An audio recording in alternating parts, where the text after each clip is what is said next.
the reason why I'm trying to explain this, the 5 parts, is that from the part 3, from the 3rd part onwards, then we speak about the 4 fruits and the 4 fruits. Say, from the part of seeing, what is the 3rd part? The part of seeing. What is the 4th part? Part of meditation. What is the 5th part? Part of normal learning. Okay, so what happens is that these 3 parts can be spoken of, the results that someone achieves by following these 3 parts is 4-fold. The results, that someone achieves through following these 3 parts is 4-fold. Number 1, stream enterer result. Stream enterer. It's quite technical, I'm going to explain them. Stream enterer. Water stream, and you enter into it. Stream enterer. Second one is once returner. Returning only once. Once returner. The third one is no more returner. No more returner. And finally, Arahat. Arahat state. Or the result, okay, now, result of the stream enterer, the result of once returner, the result of no more returner, and the result of Arahats. The 4 results. And what are these 4 results? So it needs incredible depth of explanation, but I'm going to give you the picture, just the surface picture, you'll get something there. The stream enterer, from this very word, stream enterer, it connotes, that a stream starts, a stream of a path, the result, the stream, the actual stream towards the ocean. Ocean is like the Arhat result. So the stream gets into the ocean, and as soon as you get into the stream, as soon as you get into the stream, then the stream will take you into the ocean. So it is the first entry into the stream, stream of the path. So, earlier we have the 2 parts, the part of accumulation and the part of preparation, which means that this is not really into the mainstream. It is still struggling to get into the stream, So actually when you get there, so this is what is known as the stream enterer. Then the next one is what? What is the next one? Once returner. Once returner is those, is someone who have already entered into the stream, and now, they are about to achieve liberation or nirvana. So what, before achieving nirvana, what they do is that, they are, so not necessarily all, those people who belong to the stream, once returner, what they do is that they take birth in the human realm or in the desire realm. In the desire realm. So from desire realm, so what they do is that after their death, when you achieve this second result, the once returner result, it is characterized by one having to come back to the desire realm once. Come back to the, take another life in the form of a desire realm, within the desire realm, and then, so from there, whether you achieve nirvana here in the desire realm, or you achieve nirvana in the form realm, formless realm. So there are 3 realms within samsara: desire realm, form realm, formless realm. So these people, these practitioners, what they do is that they, for how many times they have to come back in the desire realm, it's just once. They will come back to the desire realm once, and then whether they achieve enlightened nirvana within that state, or so in whatever case, they will not, after taking one life in the desire realm, they are not going to come back in the desire realm anymore. Once returner, they will return only once into the desire realm, and then they will achieve nirvana somewhere, whether in the desire realm or in the higher realms. Once returner. And then what is next? No more returner. So no more returner is those, again in this, the present birth is in the desire realm. the present birth is in the desire realm. So, you know, once they die, unlike the second one, the third one doesn't have to come back anymore. No more returner. It will not return to the desire realm anymore. So they will simply, you know, take birth in the higher realms and achieve nirvana there. Right. Okay, then finally what is that? Arhat. Arhat is those who achieve nirvana state. Right. So these are the four results. The result achieved in the form of stream, the result of the stream returner, stream enterer, the result of the one's returner, the result of normal returner, and the result of the arhatship. Right. Four results. So now these four results, you know, so those people who are enjoying any of these four results, you know, these four are referred to as the four abiders, the four who abide in these results. And then those who are on the verge to achieve these four results, they are technically referred to as the four enterers. So which means we can have enterer of the stream enterer, enterer of the one's returner, enterer of normal returner, enterer of arhatship, which means that they are yet to achieve that very state into which they are, you know, entering, which means they are on the verge to achieving that the result. Whereas we have the corresponding four abiders, which means who achieve that, who already achieved that result. The abider of stream enterer, the abider of one's returner, the abider of normal returner, the abider of arhatship. Okay, so like that. So which means that we have four enterers and four abiders, total making 8. So these 8 are referred to as the Sangha members, 8 Sangha members. Okay, so why I'm trying to give all these background is that when you read the text, when you actually go through the text, then I don't have to explain all these things. It becomes so easy for you. Okay, now let's go through this. For the sake of those who are new, you know, today we're going to do quite quickly from the stanza 1 down. Stanza 1. You'll all, okay, why don't you tell me? Just someone tell me whose position is being explained here from stanza 1 through to stanza 6. The opponents of Arya Nagarjuna, or in other words, we can better put it this way: the proponents of, or technically we break that we break the whole philosophers into two groups. One who believes or one who adheres to intrinsic reality, objective reality, versus the one who adheres to the emptiness of intrinsic reality. Right. So Arya Nagarjuna is the one who proposes the second version. Right. So the rest of the schools, within Buddhism we have Swatantrika Madhyamaka school, Chittamatra school, Sutrantika school, Vipashka school, and then whosoever adheres to this concept of inherent existence, or objective existence, or intrinsic existence, or what are the other synonyms you have? Innate existence, true existence, independent existence, inherent existence. So they all mean the same, right?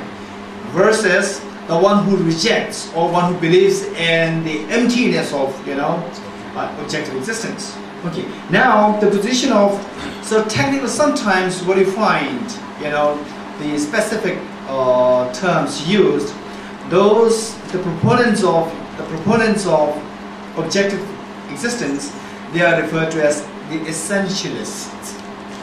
The essentialists, meaning that someone who adheres to the essence of the objects, that there is something intrinsic quality, that there is something essence.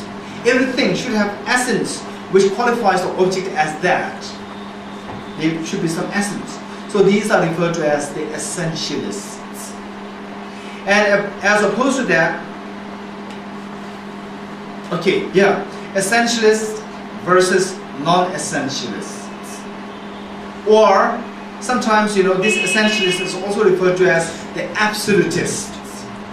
Absolutist, meaning that those who believe or those who adhere, you know, to the concept of absolute reality, independent reality.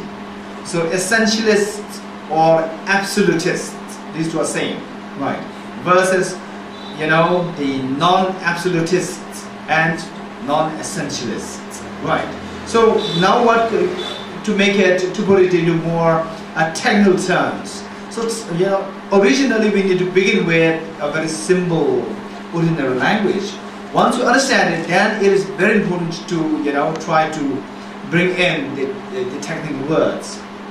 Okay, now from stanza 1 through to stanza 6 is the position of the essentialists or the absolutists. Right. Okay, now let's see what the proponents of the objective existence have to say, you know, about, say, in regard to their argument against Arya Nagarjuna or their argument against the non-essentialists, or the idea, argument against the proponents of the emptiness of objective existence. Okay, stanza 1. If all of this is empty, not just empty in the sense of nothingness, but in the sense of what? Emptiness of objective existence. Okay, if all of this is empty of objective existence, meaning that if everything is just, you know, mental imputation or subjective imputation, then you cannot really account for arising and disintegration or ceasing. The phenomena of arising and phenomena of ceasing, phenomena of disintegration, doesn't really make sense if things are totally, you know, subjectively imputed or subjectively arising. Because from their point of view, this is very important, from the point of view of the essentialists who believe in true existence or objective existence, nothingness and emptiness of objective existence, these two are same. You're getting this, very important to know. In the eyes, you know, in the minds of those people who, you know, who propound the idea of objective existence, for them, emptiness of objective existence and nothingness, these two are same. And on the other hand, existence and inherent existence or objective existence, these two are same. So if possible, you know, just note it down if you have something to write on, because this is very important, so that next time when you encounter, you know, when you come across some kind of problems, if you see this, then you will see that, oh, now I'm falling into this problem, you know. Whereas if you don't have it, you might forget it. Okay, for the proponents of objective existence, or the essentialists, or the absolutists, these three are synonymous. For them, number one, for these people, number one, objective existence and existence are synonymous. Objective existence and existence in general, these two are synonymous. Number two, emptiness of objective existence and nothingness, these two are synonymous. Okay, so now for them, you know, for the proponents of objective existence, when Arya Nagarjuna is saying that there's nothing existing objectively, to their mind or to their ears, it sounds as though, like, you know, Arya Nagarjuna is saying there's nothing existing at all. Right? If that is the case, then arising is not there, then ceasing is not there. In which case, the Four Noble Truths make no sense, because Four Noble Truths is on the idea of arising and ceasing. You know, for example, as the apple tree grows, the apple seed which gives rise to the apple tree disintegrates. You know, the cause to disintegrate in order to give rise to the result. Right. So the arising of the result and disintegration of the cause will make no sense if everything is subjectively imputed. Because for them, you know, objective existence is what? Emptiness of objective existence means nothingness, non-existence. Right. So they are saying that for you the Four Noble Truths would make no sense. Okay. So basically we read that already yesterday. Now stanza 2, stanza 1. If all of this is empty, neither would arising nor ceasing exist, because nothing would exist. For them, emptiness of objective existence and non-existence is the same. So therefore, arising and ceasing would not exist. In which case, then for you, it follows that the Four Noble Truths would not exist. Right.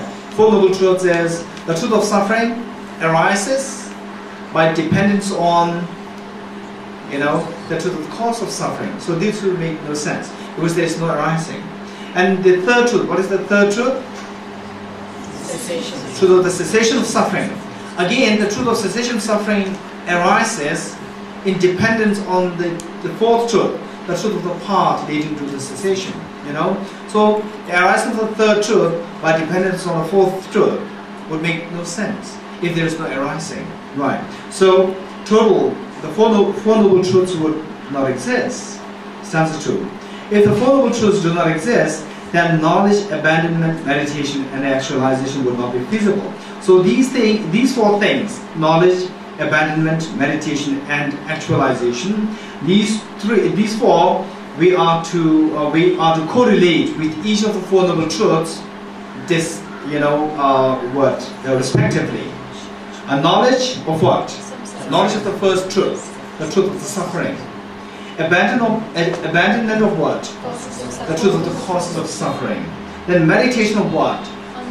The fourth truth, the truth of the path leading to the cessation. And the actualization? The actualization of the third truth, which is the truth of the cessation of suffering and its causes. So these four actions would not be feasible, would not be, would not exist. Now stanza 3. If these things do not exist, meaning the practice, the four things that we are to practice associated with the Four Noble Truths, if they don't exist, the four fruits as well will not arise. So what are the four fruits? The fruit of string mantra, the fruit of once returner, the fruit of no more returner, the fruit of now you know that, right? Okay. So what are these four fruits? You will not ask this question to me, right?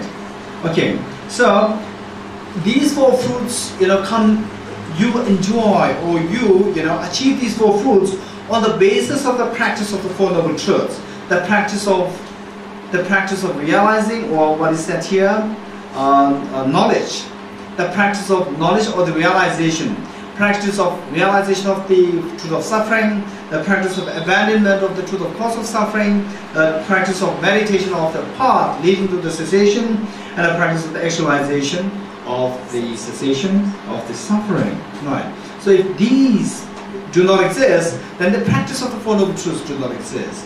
If this is the case, then you cannot upgrade, spiritually. You cannot upgrade from the ordinary basic state to a higher level to a higher spiritual level. And what are the higher spiritual levels? These are the four fruits. You can't possess four fruits then. Okay, what is if there are no four fruits? If these things do not exist, the four fruits as well will not arise. Without the four fruits, there will be no abiders in the fruits. Abiders referring to those who achieve. Those who achieve these four fruits will not be possible. Nor will they be the enterers. Right. Nor will they be the four enterers. Okay. If the 8 persons, if these 8 persons, who are they? The four enterers and the four abiders, total making 8. If these 8 do not exist, the Sangha will be non-existent. Because these 8, the Sangha should have the qualities as these 8 beings have. So, you will have no Sangha, because, you can't really point to any of these 8 persons as a Sangha, because these 8 persons do not exist. Number 1, if the Four Noble Truths do not exist, there will be no true Dharma. There will be no true Dharma. Because Dharma is characterized by the third and the fourth truth. Dharma in the form of the spiritual realization, and the Dharma which is the fourth truth. Spiritual realization is the fourth truth, and the Dharma in the form of the achievement, in the form of the purification. These two should go together. Spiritual realization, versus the purification. You know, the third truth is in the context of purification, cessation of suffering, cessation of afflictions, purification of the afflictions, purification, the purification and the spiritual realizations. So the spiritual realization, which of the Four Noble Truths is the spiritual realization? The fourth one. The fourth one is a path leading to the cessation. So that is the spiritual realization. And which is the Dharma in the context of the purification? The third, the cessation. Cessation meaning stopping or purifying, you know, the suffering and the respective causes, afflictions. Okay, so there is no true Dharma, because Dharma, in true sense, Dharma is not these texts, you know, texts. These are just the symbolic, you know, symbolism of Dharma. The true Dharma is the true protector. What truly protects is your own qualities. You know, when you have a proper immune system, then you go to any kind of you know, place, then these viruses cannot attack you. So you're protected. So even if you have a mask, you know, as soon as you put off the mask, then you'll be attacked. So this is not reliable protection. So the true reliable protection is your own immune system. Like that. So these tanks that we have, they are like the mask. You know, so they are not the true Dharma. What is true Dharma is what truly protects you, and what truly protects you is your own spiritual, you know, in the form of spiritual realization, number one, and in the form of the purification of your mind. So these two are the true Dharma, and these two are there. These two are mentioned in the form of the third truth and the fourth truth. So without the Four Noble Truths, we don't have the third and the fourth truth. Without these two, we don't have the Dharma also, true Dharma. Right. Okay, stanza 5. If there is no true Dharma and Sangha, now look, the 8 members forming the Sangha, and the third and the fourth Noble Truth forming the true Dharma. If there is no true Dharma and Sangha, how can they be a Buddha? You know, it is through the practice of the Dharma that one becomes Sangha first, and then through further maturation, through further evolving, one becomes a Buddha. So without a Dharma on which to rely upon, and without yourself first becoming a Sangha, how can you evolve into a Buddha? So the Buddha is not permissible. So then the 3 jewels don't exist. If there is no true Dharma and Sangha, how can they be a Buddha? If one conceives the idea of emptiness, the 3 jewels are contradicted. Right. So this is the argument set forth by the proponents of, you know, the objective existence, or the essentialists. Again, the non-essentialists. Now stanza 6 is like a summation of their arguments. Hence, it contradicts everything which, you know, it's referring to the concept that there is no objective existence, being empty of objective existence. This concept contradicts everything. Like what? Like the tenability of fruits, which meaning, you know, oh, I'm working so hard for my PhD degree. You know, so if everything is empty of objective existence, how can I achieve PhD degree? You know, or in other words, it is just pointless to put all these efforts to get PhD. Just simply subjectively, you think, oh, I'm just PhD degree holder, and you know, you're already a doctorate. You know, you already achieved a doctorate degree. So, but this is not possible. You know, so this not only contradicts the 3 jewels, you also contradict, you know, any concept of fruits or results, and also the Dharma and non-Dharma. Oh, don't steal, don't kill, don't, you know, tell lies. Because if you do that, if you do these non-dharmas, then you will suffer in the future. Or be good, be kind, practice meditation, think about emptiness. So then you will, you know, your suffering will be eliminated. You know, this is Dharma. So the Dharma and the non-Dharma concept is also becomes senseless if everything is empty of objective existence. So this is the belief, this is the argument set forth by those proponents of objective existence. Okay, now look at the 4th line of stanza 6. and the conventional norms of the world. You know, conventional norms. Say for example,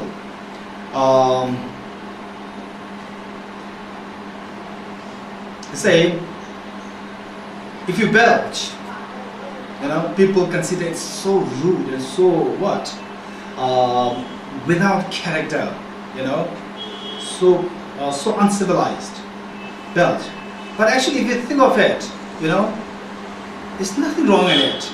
But this is a norm of a, you know, social norm. So if you say everything is just a mental thing, everything is just subjective, then you have to disregard all these social norms. You know, social norms come into being through mental imputation, through conventionality. You create a convention and say, oh, henceforth don't belch in, you know, group. If you belch, you'll be treated as uncivilized. You know. Okay, so like that. So these are created by the conventionality. What is the convention? It is governed by your mind. Right. So the conventionality.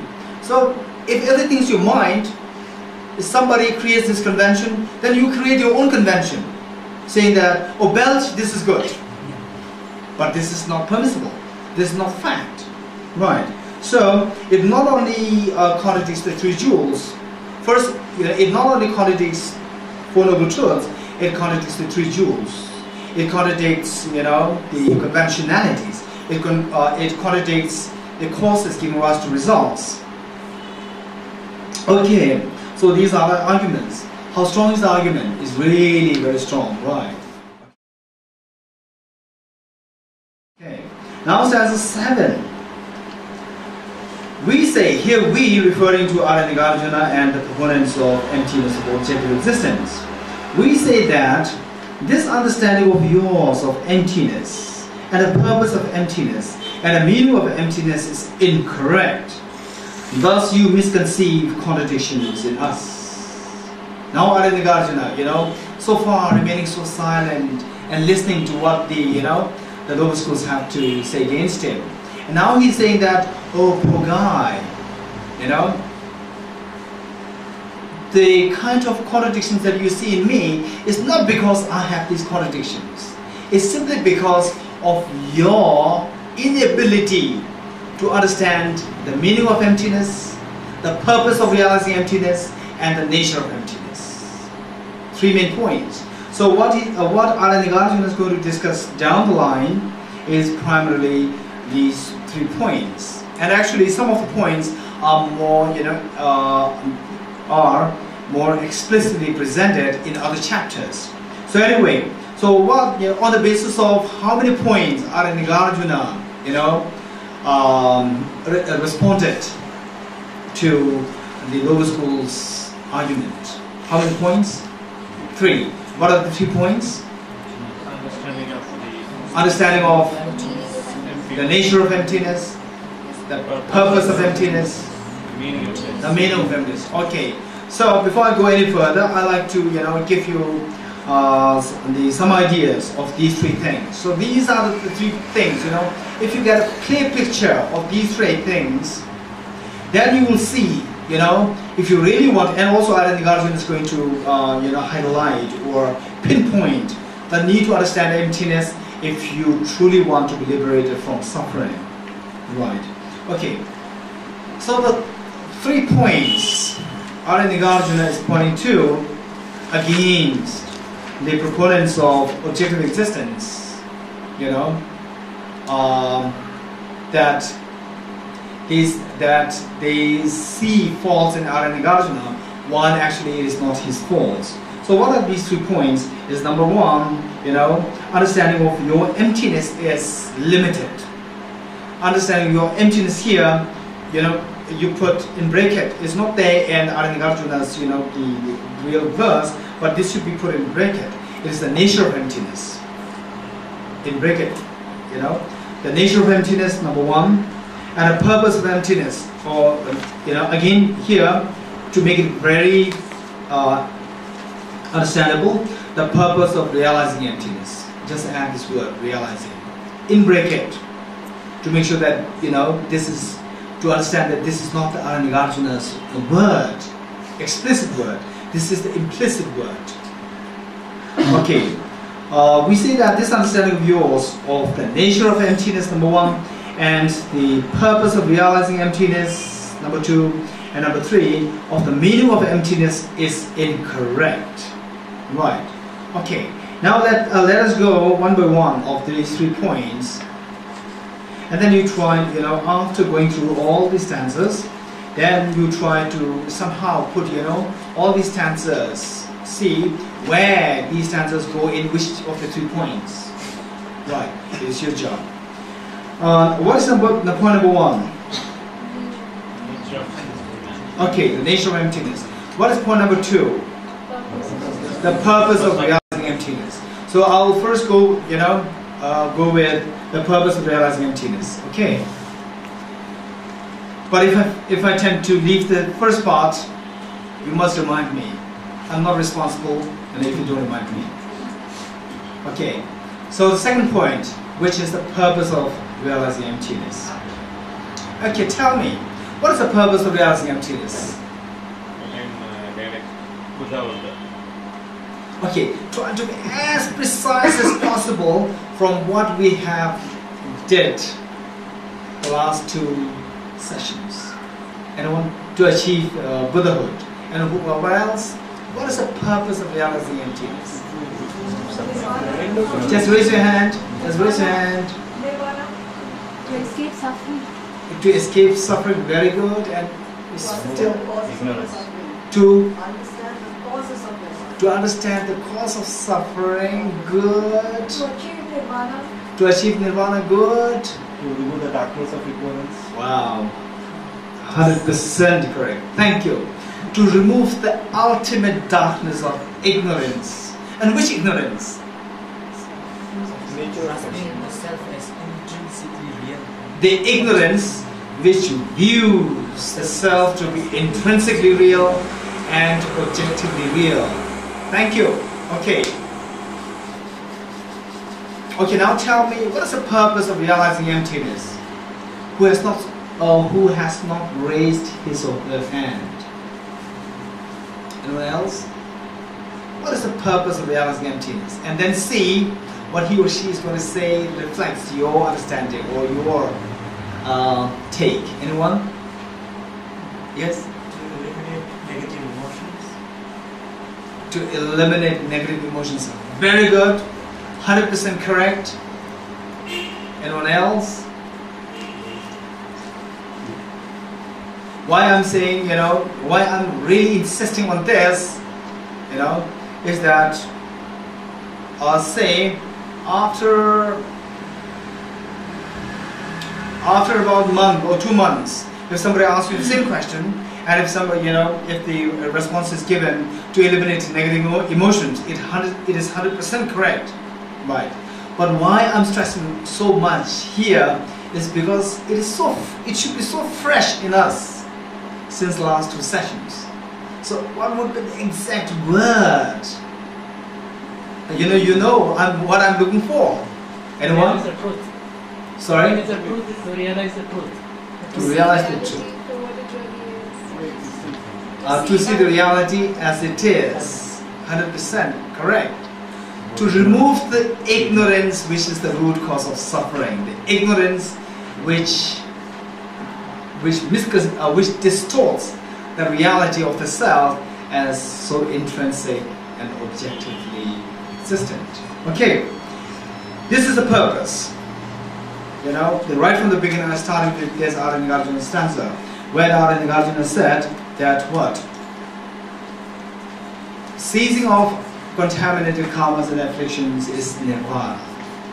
Contaminated karmas and afflictions arise from conceptual misperception, which in turn arises from the elaborations, grasping at the self as truly and intrinsically real. And what's the last line?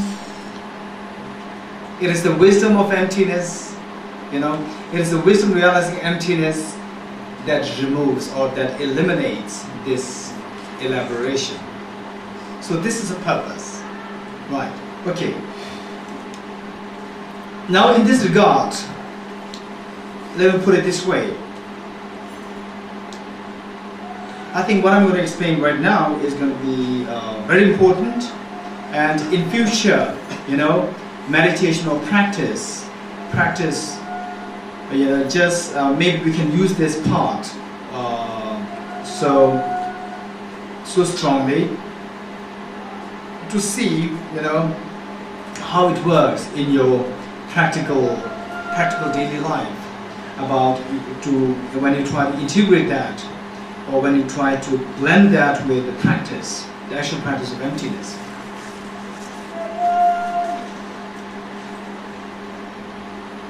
Say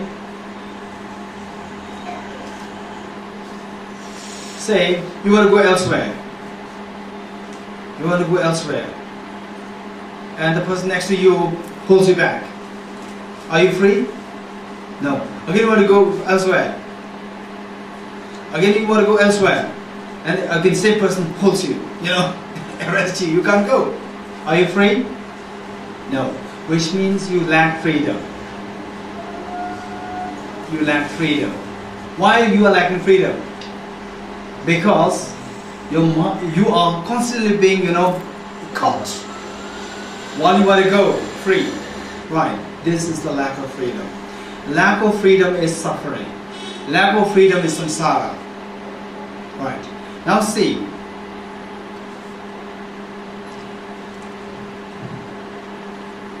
If there is a brand new, you know, car there, I don't know the different models of car. So say a brand new Rolls-Royce car, right? What would be your, you know, outlook? What would be your mental reaction towards it? I wish I had one. You know? Okay. Which means your mind is already attracted. Your mind is caught up there. There is no freedom. You have lost the freedom. Your mind is caught up there. Right. Okay. So likewise, when you see something very repulsive, again, you know, you can't go there. You're being pushed. Again, there's no freedom. You have to go away. There's no freedom. You know, when you see something so repulsive.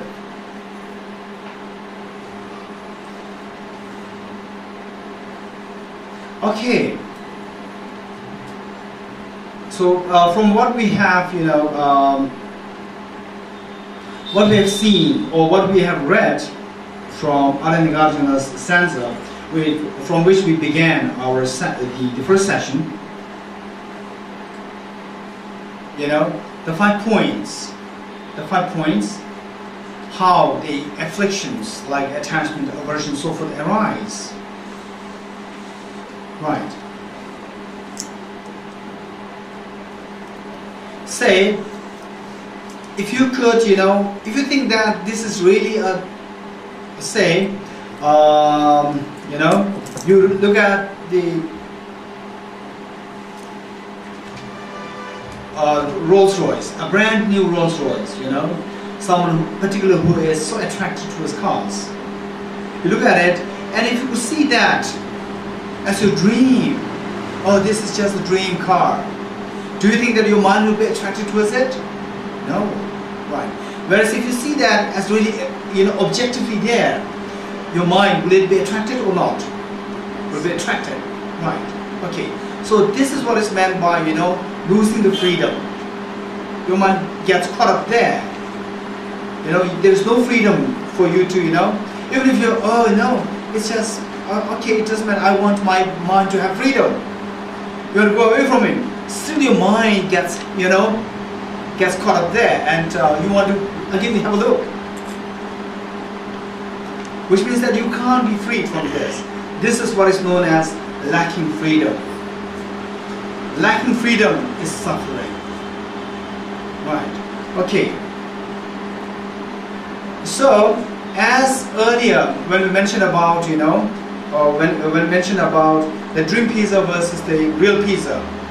The real pizza, there's a tendency for us to be attracted towards it. When you come out of the dream, you know, when you realize that the dream, the pizza that came to your mind when you were dreaming, there was just a dream pizza, there is no more attachment towards that. Right. So, when you see something objective existence, you can't avoid, your mind gets entangled there. Either it gets entangled there, or it is being repulsed. You don't want to be thrown away, but this repulsive object throws you away. You want to run away from it. Why? And whereas if it is a neutral object, although there is no pulling or being pushed away, but still there is, but there is there. There is something there. Your mind is caught up there in that sense. And this is what is known as the final version of samsara, the subtlest version of samsara. Right. Okay. You say about the neutral point again. Sorry? The neutral aspect that you said. Wow, thank you. Did you all follow what he's asking? The question is, explain about how your mind gets caught up by a neutral object, seeing an objectively existent neutral object. Very good. Same. Can you think of a neutral object?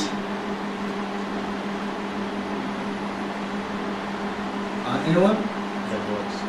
Sorry? That works right That one. Is this not beautiful? I'm just kidding. Okay, this watch, a very neutral thing. I don't really care whether I have it or not. Say this watch. Imagine,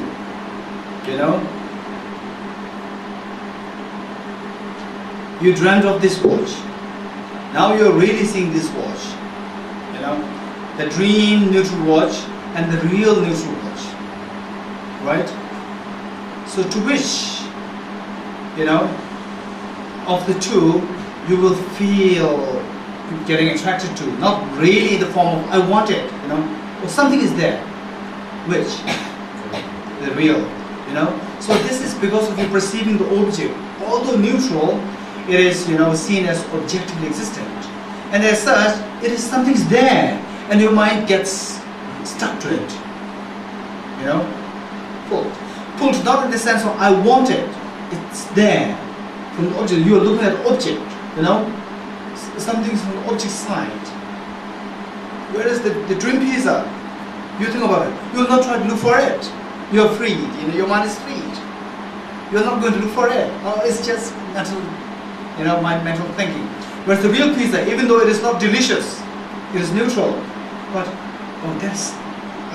there is a pizza somewhere there. You are looking objectively, So your mind is not really freed. Okay. So this is a very subtle version. And when will there be a time when you truly understand this? Is when you sense, oh really, objectively there is nothing there. When you understand this, only then this becomes so sensible. This, seeing something objectively, and then you believe that it exists the way it appears. This is the real samsara.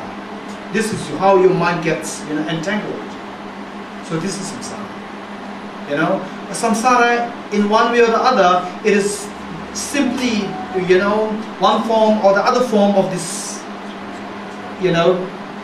getting entangled to the objective existence. So once we see that there is no objective existence, there is no, nothing where your mind gets stuck. So the mind is totally freed. This is the real meaning of, liberation. And then horrible things come in, or so attractive things come in, your mind is really, seeing the reality as it is. It's just your mental imputation. Even yourself is mental imputation. So then when you see there's a total freedom. And in fact, this kind of realization is described to have, this comes in you, this realization comes in you, and those pimples come, arises. Yeah. So this is, such a description is given, like that. Okay, so this is purpose. Now, although you speak about emptiness and so forth, according to lower schools, they speak about emptiness, or everything is mind, the mind exists so objectively, So given all this explanation, still they adhere to some degree of, to some degree of objectivity, objective existence. Although you speak about it, oh, there's nothing existing externally, the minority school, the third school, the third school which says that everything is simply your own mind. It's just very similar in line with dreaming. You dream of yourself ending up in, Delhi. You're in Bangalore.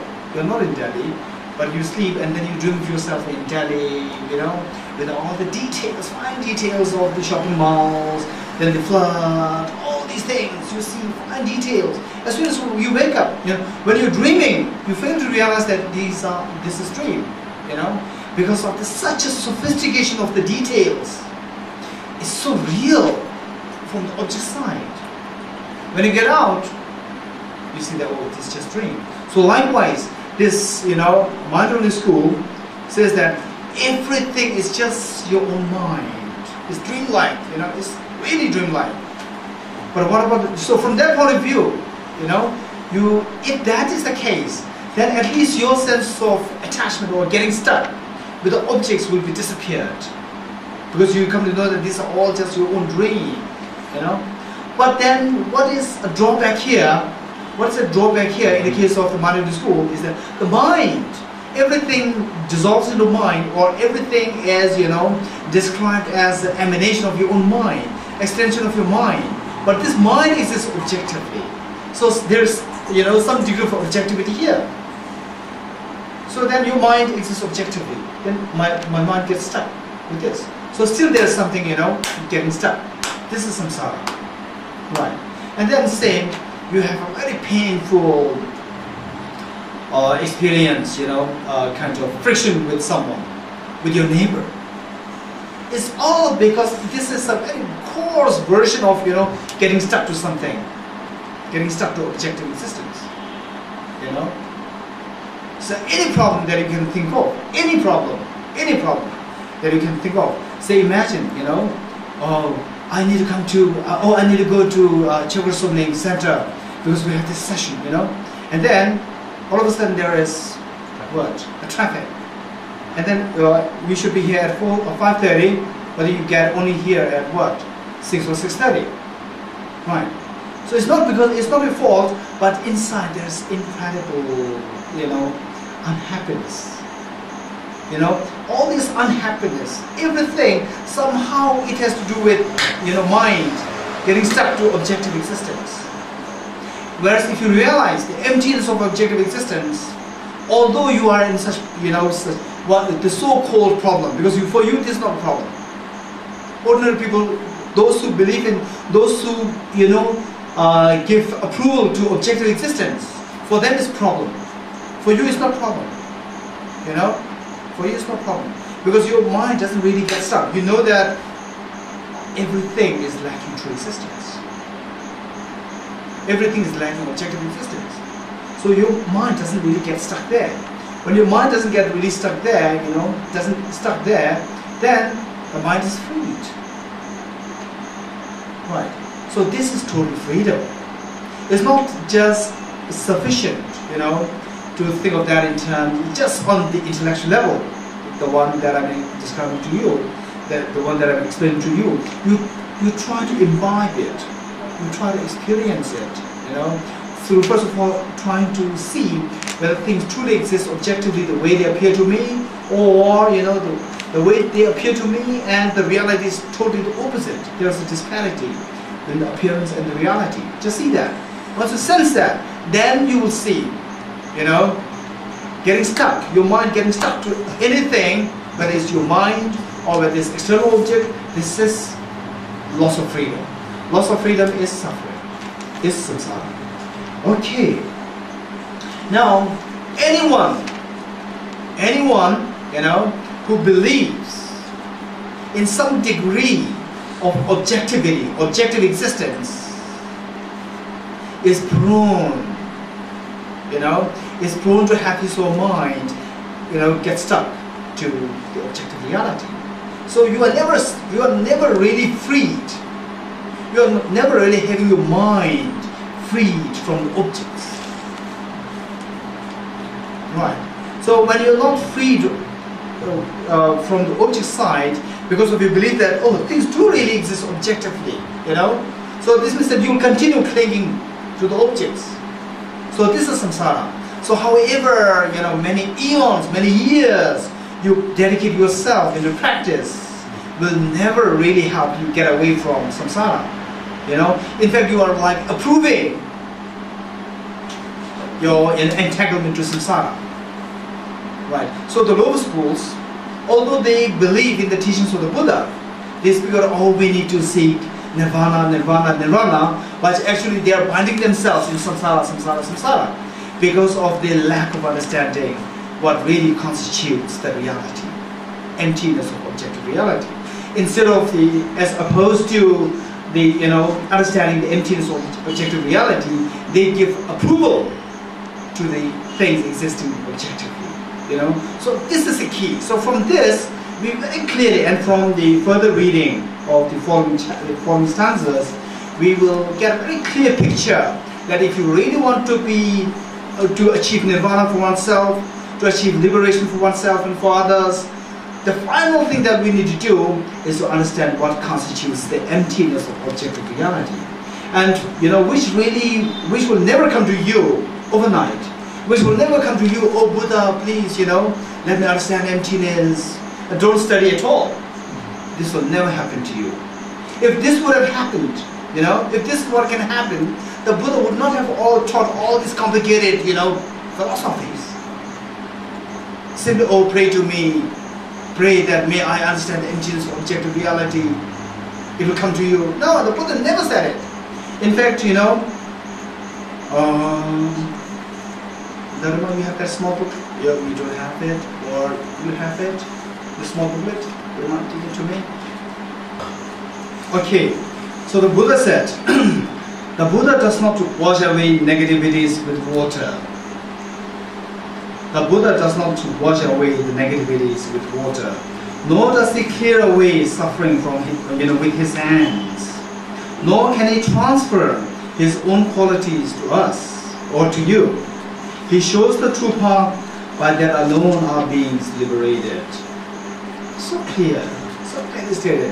What the Buddha does is simply teach the path that he has discovered, you know. Although the path is so complicated, so sophisticated, you know, so intricate, but just keep going, you know, learning, reflecting, meditating, and I assure you that someday you will really get somewhere. You know, this, we must be consistent in this path. Okay, so from this it becomes so clear. So His Holiness the Dalai Lama, it is for this reason that His Holiness the Dalai Lama, every time he comes across people receiving teachings from him or receiving blessings from him, he says that, you know, the real teaching of the Buddha, the real blessing of the Buddha is the teaching on emptiness and compassion. Right. So, for that, this can really come to you in the form of blessing only if you study, only if you reflect and meditate. These three things together: learning, reflecting, and meditating. So if you do, you know, these three things together, only then we can expect blessings of the Buddha come on to you, so that you will be free from suffering, and that you can gain potential to free other sentients as well. Okay, now the purpose of emptiness. You know, okay, now tell me, what is the purpose of understanding emptiness? It is to eliminate the ultimate ignorance which views things to, you know, as intrinsically real and objectively real. Okay, right.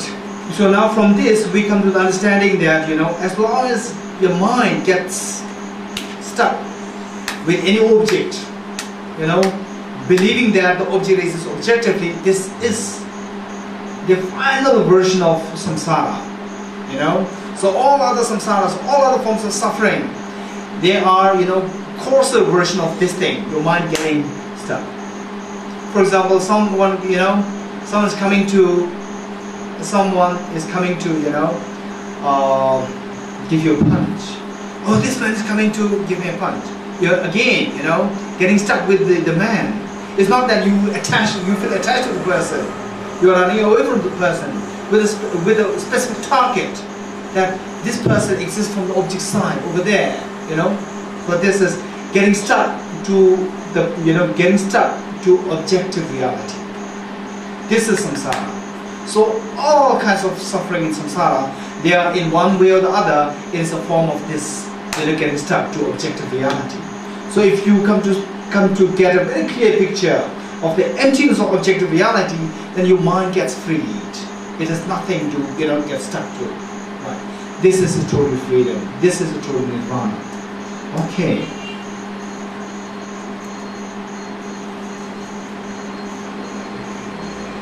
Now next, what is the first point of the 3 points?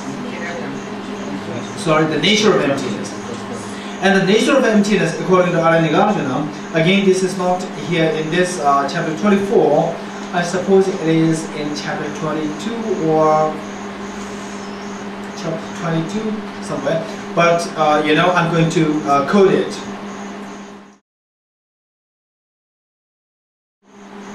Unknown from others,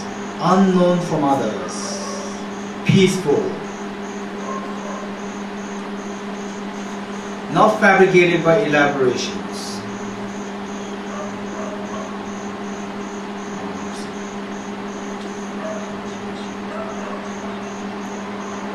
and non-conceptualized, no diversity.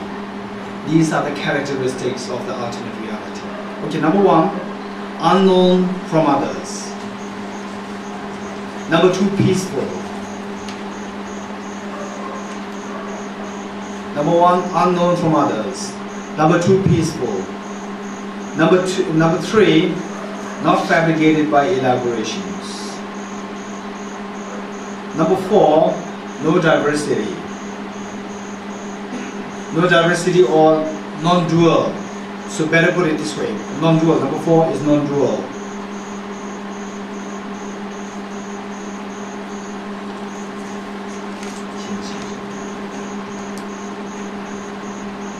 Non-conceptualized, non-duality, non-dual. These are the 5 characteristics of the ultimate reality. What is number 1? Unknown from others, peaceful, not fabricated by elaborations, but non-conceptualized, non-dual. These are the 5 characteristics of the ultimate reality. Okay, so what is it, you know, what does it mean by each of these 5 points? What is number 1? What is number 1? Unknown from others. The ultimate reality, you know, the emptiness. The ultimate reality of emptiness, this profound emptiness, the way it is truly experienced is not what anyone else can teach you. The way it is truly experienced in its bare form, you know. For example, anyone who has seen my room in Delhi? Anyone who has seen my room in Delhi? Or you do you remember how it looks like? Do you remember how it looks like? No, why not? You have not seen it. Okay, it's fine. Now I explain to you. Okay, first you enter in, you know, then to the left side is my shrine hall. Then to the left side is my kitchen. Then, you know, inside there's a small kind of corridor. And, you know, still to the right is my bedroom. You get the picture of my room now? My house there? Okay. You get a vague picture of my house. Right. Okay. Do you think that this is exactly going to be, you know, the reality of my house, the way it truly appears when you get there? Or surely there's going to be some disparity in how you picture my house now from what you're going to see when you really get there. Is there going to be disparity? It's going to be like totally identical. There is going to be disparity because I can't really explain in its bare form in my words. I can't explain it, you know. Actually I've experienced it. I've instructed, as to how, what really goes there, what really goes in here and so forth. I had that experience, but I can't really express, I can't really show that to you, You can't really know exactly the way it is, through someone else. So similarly, the emptiness, ultimate reality, is so profound that what I try to explain to you, of course my explanation to you is very coarse, in the sense that even I don't really see emptiness. But don't think that now, what a waste of time. Don't think that way, don't feel discouraged. Why? Because what I'm teaching you is actually at least a good emulation or imitation from my wonderful teachers. Their incredible wisdom, their incredible realizations. If you are more fortunate than me, you might realize emptiness before I do. Right? Okay. So the point is that emptiness is so profound that its bare nature cannot be known from others. It can be known, but the bare nature of that cannot be known from others. Number one. What is number two? It's peaceful. Peaceful in the sense, I'm giving a very coarse analogy again. Say you are in, Bangalore city, and you are a traffic policeman, right? And there's always traffic jam here and there, and you have what? You have a depression problem, and this is your job, right? So every day you have to be there while you have depression, all these things, So you have to say stop, like that, And then all of a sudden someone says, oh no, I know you have this depression. You have to go elsewhere, in the Himalayan ranges, to a very isolated, peaceful place.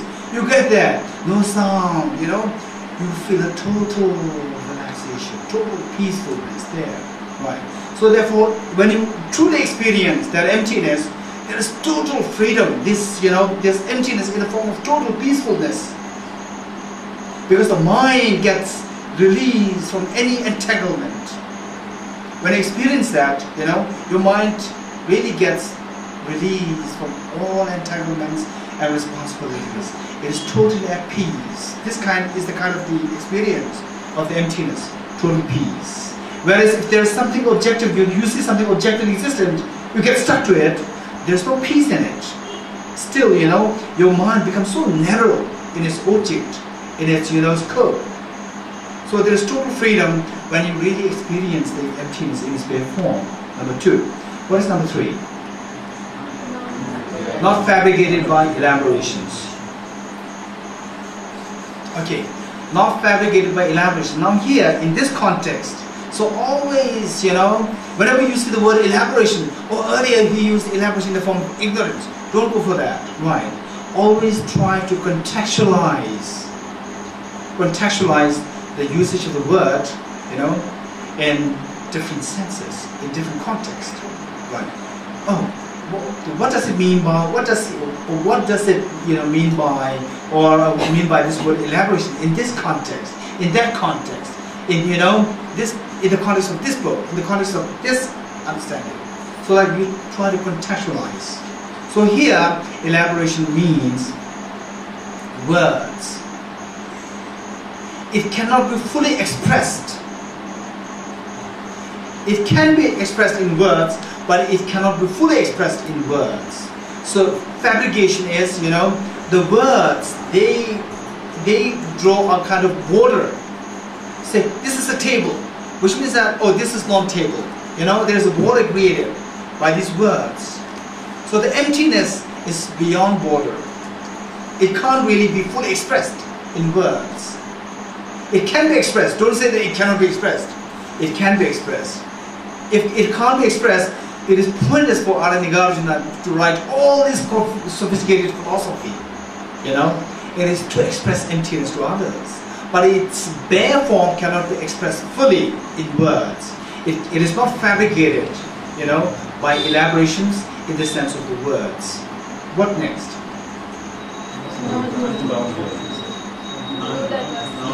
No, non-dual or no diversity, you know. So, oh, this is water ball. What is this? Bisleri. And this is mug. Mug is non-bisleri. Bisleri is non-mug, you know. I'm here. Or this Choe Sumning is non-Mumbai Buddhist Center, you know. There is some kind of diversity there. In the conventionality, there's diversity. Whereas when you experience emptiness, you know, it is experienced in the form of non-diversity or non-duality. Even the mind which realizes emptiness, you know, gets merged into the emptiness, becomes non-dual. It's such a profound experience. I'm not saying that out of my own experience, I'm simply emulating or imitating, you know. So this is such a profound experience described. So our job is first of all trying to understand emptiness, you know, get some kind of clue of that. Once you get it, then see whether it truly qualifies these 5 characteristics. If it doesn't qualify these 5 characteristics, then your emptiness is not a complete emptiness. It is half, right? So if you know, to see whether your understanding is complete, see whether it qualifies these 5 characteristics. Non-dual. What else? Non-conceptualized. So this is, just as we said, you know, when you conceptualize, for example, oh, I have a work left, you know, I have to do something. So that work, again, you know, concepts and how the words, they work, the language in the form of words and the language in the form of concepts, you know, they work with you know, creating border. Oh, I've left this work to be done. This work, not that work. So there's a border between the two. You know, there's a demarcation between the two created by this thought. You know, not conceptualized, meaning, you know, it cannot be fully understood. It cannot really come to your mind in the conceptual mind. And you need to make a distinction between conceptual mind and non-conceptual mind. Right. Okay. Say,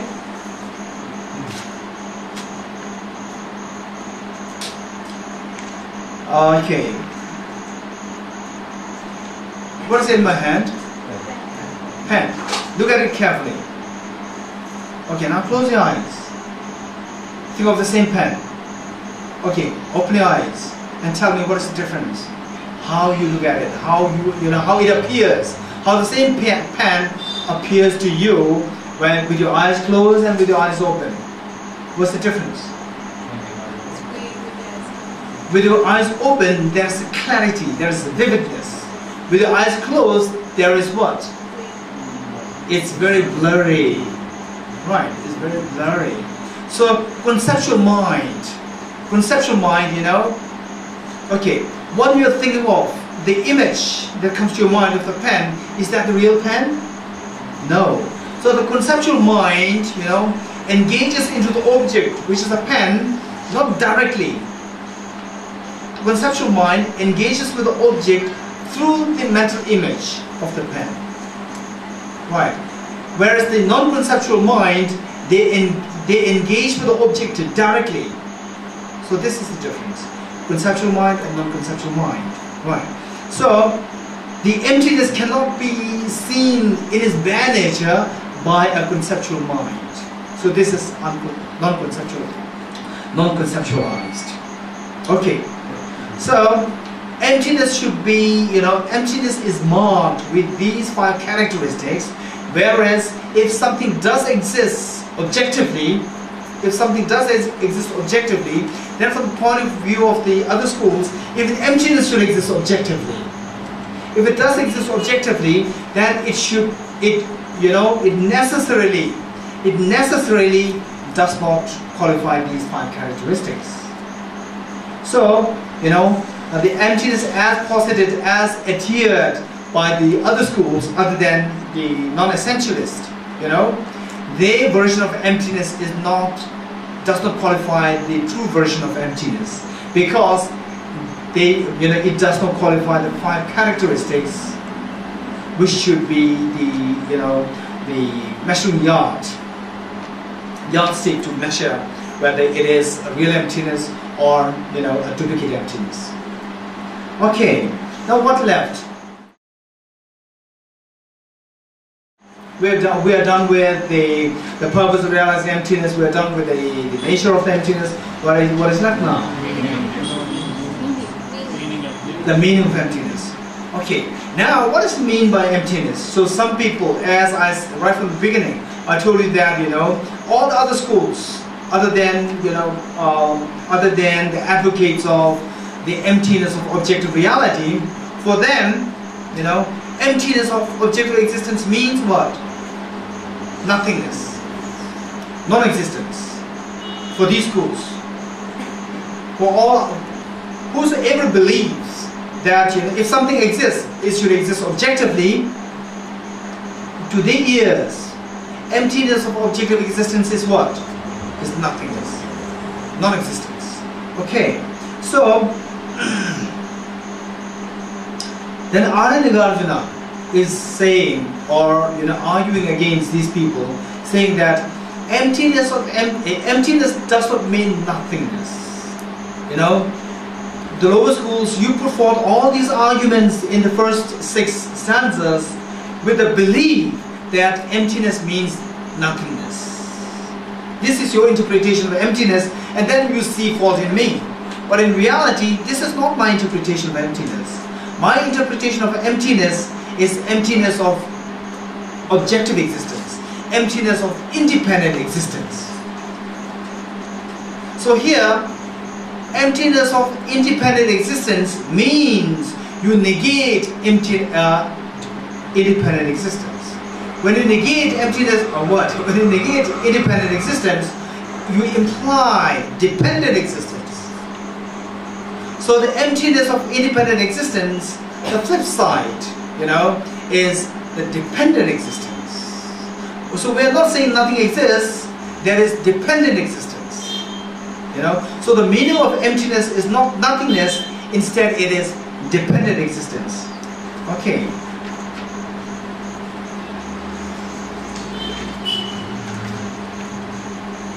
Okay, I'll turn to page 4 of the handout. Stanza 18 of chapter 24, page 4, stanza 18.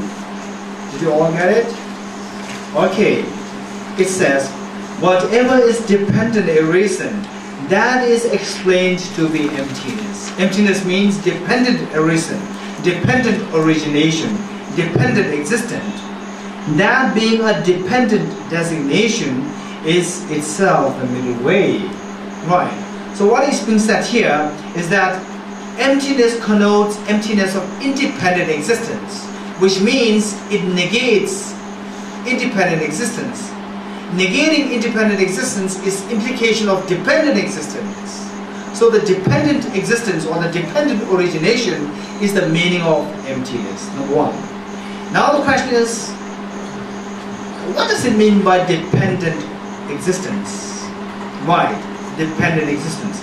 So the third line says, that being a dependent designation. Meaning, dependence, for example, the table. Or in other words, let's put it this way. President Obama or Manmohan Singh, our Prime, and His Holiness the Dalai Lama admires Prime Minister Manmohan Singh so greatly. I've been very fortunate to be with His Holiness for quite a long time, and there are only few politicians His Holiness really admires, and the most respected Manmohan Singh, he is one of them. Only a few are there, and his Manmohan Singh, His Excellency Manmohan Singh is one of these few, politicians His Holiness really gives credibility and respect. Yeah. So, Prime Minister Manmohan Singh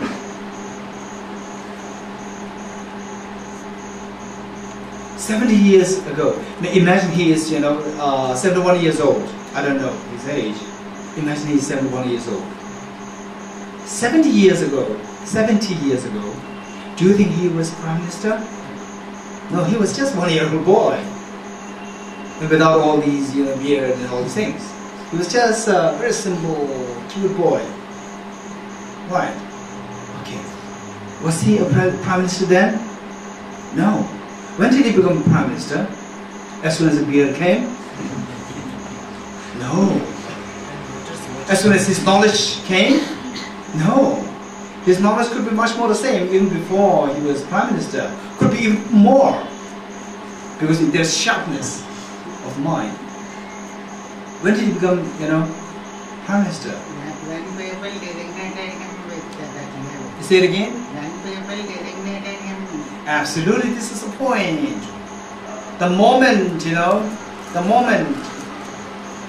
the Indian masses, Indian population, they voted. Oh, Congress, is the winner. And then in the Congress, the group, oh, we're going to appoint him as the Prime Minister. They designate. Oh, His Excellency Manmohan Singh is going to be the Prime Minister. Then, all these members, they signed and gave it to the President. And then declared, oh, His Excellency Manmohan Singh is the new Prime Minister. He became Prime Minister simply through designation. And what designates? Is it our body that designates? No, it's the mind. Oh, we should make him Prime Minister. We should make him Prime Minister. It's the mind working, right? So it is the mind which designates. And as soon as this designation is completed, he becomes the Prime Minister. You agree with me or not? Okay. So he becoming Prime Minister is not, it's not 100% due to his knowledge, not 100% due to his physical appearance, but with the knowledge, with the experience, with his sense of integrity, and finally with the designation. With the designation, he becomes the Prime Minister. That's it. And as soon as he becomes Prime Minister, it's not like a dream Prime Minister. He's the real Prime Minister. He has the authority. And if you think mentally, you think that, oh, I'm the Prime Minister, but you don't have the authority. You don't have the power. You can't decide anything for India. But he can decide. He becomes the Prime Minister with designation. You also designate yourself as Prime Minister, but one functions and the other doesn't. Right. Okay. So the point is that, whatever is dependently arisen, that is explained to be emptiness. Now, if everything is dependently existent, dependent on something, what is that thing on which things depend? Depend. So finally it is the designation. The third line says that being a dependent designation. It is by the power of the mental designation that things are dependent on, and on the basis of which things come into being. Things exist. Dependent existent. Dependent origination. So this is, this is the meaning of dependent, or this is the meaning of emptiness. Emptiness is equivalent to dependent arising. Dependent arising means dependent on designation. So this dependent on designation, being the meaning of dependent origination, is the middle way. Why middle way? Middle way connotes being free from the two extremes. Right.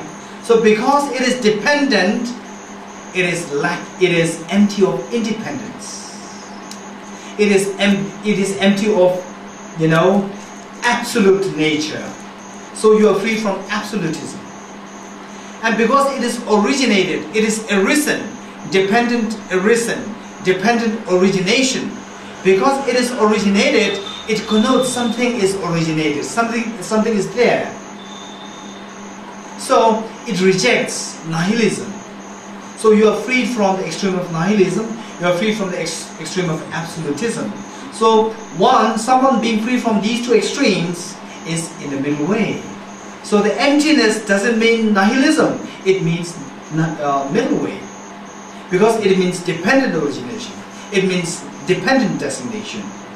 Okay, so this is, the meaning of emptiness.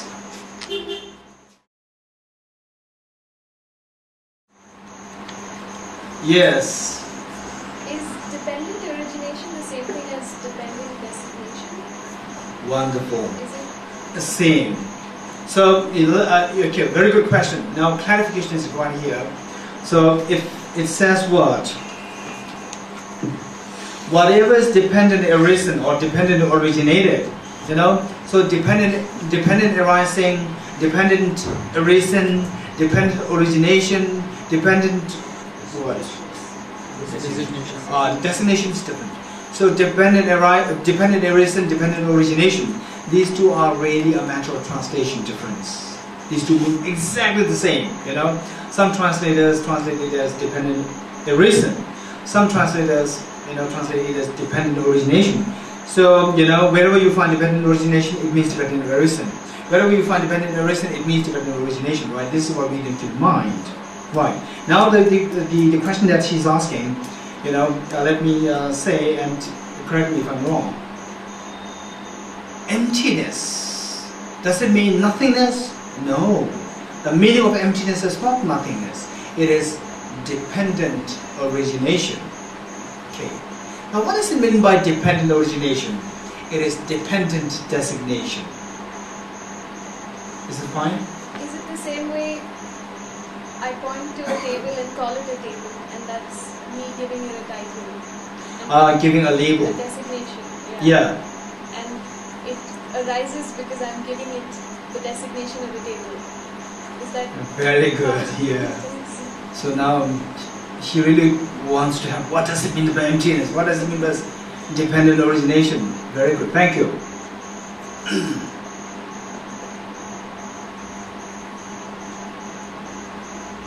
Yes. If there is no one designating a table there, just the four legs and the top plank doesn't make any sense as a table. It becomes a table only through designation, only through someone else giving a label to it. Okay. Now look. What?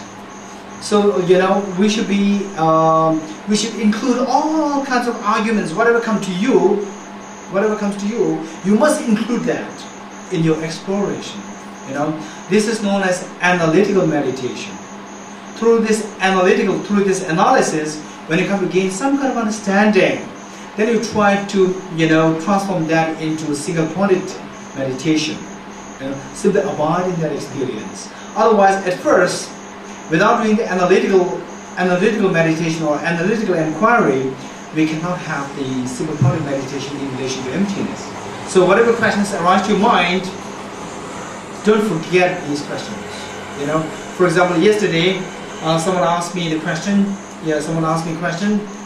It might be too strong, very extreme example. But I would put it this way: it's much more simple to make it much lighter, to your mind, to not to make it so heavy. Okay. That was like almost 20 years ago, when I was first introduced, not even introduced, when I started learning, taking interest in this concept. If everything is mentally imputed, subjectively imputed, imagine you fall off a cliff, and underneath there is hard rock, and you have no idea that there's a hard rock down there, which is going to break your legs and all these things. You have no idea. So your mind is not imputing a rock underneath. You fell, and you fell on this rock. Is it really going to hurt you or not going to hurt you? Of course, definitely. Yeah.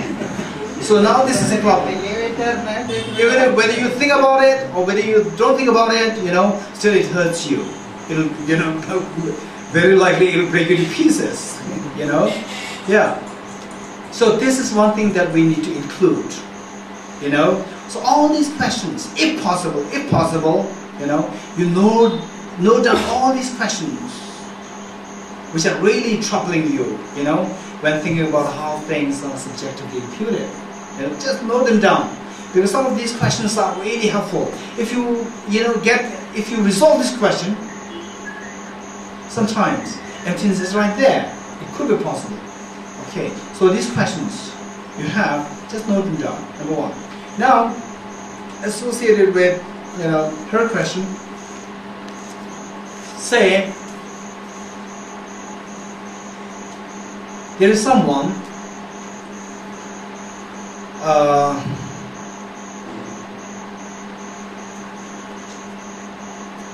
what is the first school? What is the lowest school of Buddhism? You know what? Vaibhashika school. There are 4 schools, in Buddhism, philosophical schools. The first one is Vaibhashika, the lowest one. The Vaibhashikas, they are really very staunch, obstinate. They believe that if something exists, it should necessarily exist objectively. Right. Okay. Now there is a guru, Vaibhashika guru. Very elderly, majestic, and elegant. Everyone, taking his blessings. He's practicing Ashamata practice, all these things, Vipassana practice, all these things. And then, say someone has a child born. Oh, I need to get a name, for my child. Oh, there's one guru there. And what is his philosophical position? Vaibhashika, which is very strongly adhering to what? If something exists, it should necessarily exist objectively. Right. Now imagine you go and get name from this. Oh, please Guru, please give a name, for my child. And says, okay, your child's name is Tenzin Tharpa. Okay. Now this child, before the name is given, he is not Tenzin Tharpa. As soon as the name is given, he becomes Tenzin Tharpa. Right. Okay. Now I ask you this question. This Vaibhashika guru, does he believe, in things existing subjectively? Not at all. If something exists, Tenzin Tharpa, he is objectively Tenzin Tharpa. This is his belief. But he still knows it so well that before he gave the name Tenzin Tharpa, nobody calls him Tenzin Tharpa. Right. This is what he knows. So it's not just, the object is already there, then you give a label later on, oh yeah, that's true. When the name Tenzin Tharpa is not given to that boy, nobody calls him Tenzin Tharpa. And as soon as the name is given, then everybody goes, oh, Tenzin Tharpa, Tenzin Tharpa, Tenzin Tharpa, So this again is not the understanding. It's just, Tenzin Tharpa, that boy becoming Tenzin Tharpa because of this label. This understanding of labeling and becoming Tenzin Tharpa is so gross. Because even that master, who, he's totally against, subjective existence, even he understands it. You're getting it? This is not understanding of what it means by subjective imputation. So subjective imputation is much subtler than that. Right. Okay. Now you must be, really curious, amused. Now tell me, what is that? What is really that? Particularly, okay. So I know you have that curiosity.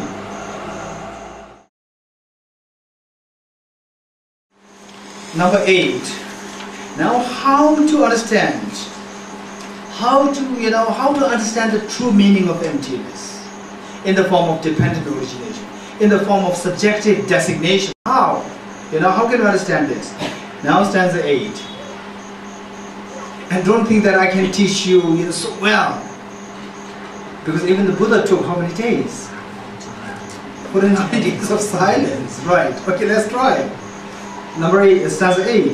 The Buddha's teaching of the Dharma is based on 2 truths. A truth of worldly convention and an ultimate truth. Truth of worldly. Now the key here is the worldly convention and the ultimate truth, What we need to think of, what we need to know is that everything that exists should necessarily have 2 truths. And some of you might be wondering, what's that? It's so weird. Two truths. First of all, what are the two truths? Secondly, in what way everything has two truths? Okay, I'll give you an analogy, and then this you extend it, to everything else. Is there anyone who is doing photograph, developing photograph, work of developing photographs, or doing animation work? Okay, good. So, imagine there's a picture, there's a very small picture of Mahatma Gandhi. Mahatma Gandhi symbolizes what? Peace, non-violence, right? Just a very small and very bad quality picture. And all of a sudden, Rav and Dharma, come and says, we need to have a big picture of Mahatma Gandhi. Hey, Anu, do something. And then I was, okay, I'll do that. Give me a kind of sample. And the Dharma comes up with a very small, just very poor quality picture of Mahatma Gandhi. And then her job is to make it a gigantic picture of Mahatma Gandhi, develop it to a gigantic picture. So what happens when you magnify it, or when you develop it bigger and bigger in size? What happens? The clarity is lost. In what way? What happens? Imagine that's just this 1 inch by 1 inch picture, very crude, very poor quality. If you develop into the size of whole this, this wall, what is that going to be like? Anyone? Any idea? Very fussy. In what sense? Okay. The crudeness becomes really clear. DPI. Do you know what it means by DPI? Dots per inch. So actually this picture is nothing. It is created by dots. Dots. And as you magnify it, or as you enlarge it, what happens is that the distance with the dots become more and more prominent. And this very poor quality picture, if you enlarge it to the size of this wall, when you are too close, you will only end up seeing dots. You will not see the picture of Mahatma Gandhi. Okay, you're getting it? Okay. Now imagine these dots are instead the picture of Saddam Hussein. You follow me? Okay. What is Mahatma Gandhi constituted, Mahatma Gandhi picture constituted of? The dots. What are these dots? Saddam Hussein's pictures. No, the dots themselves. They are really the Saddam Hussein's pictures. When you go to it, oh, they are the dots. What are these? Oh, the picture from, human head. What is that? Saddam Hussein. Imagine that, okay? And Saddam Hussein, I don't know his real personality, just imagine, or Hitler, let's make it Hitler, who is considered as very evil, putting so many people in gas chamber and so forth, very cruel, symbol of, cruelty. And Mahatma Gandhi, symbol of peace and non-violence. Right. Tea's ready? It's already 7:30. Okay, tea break.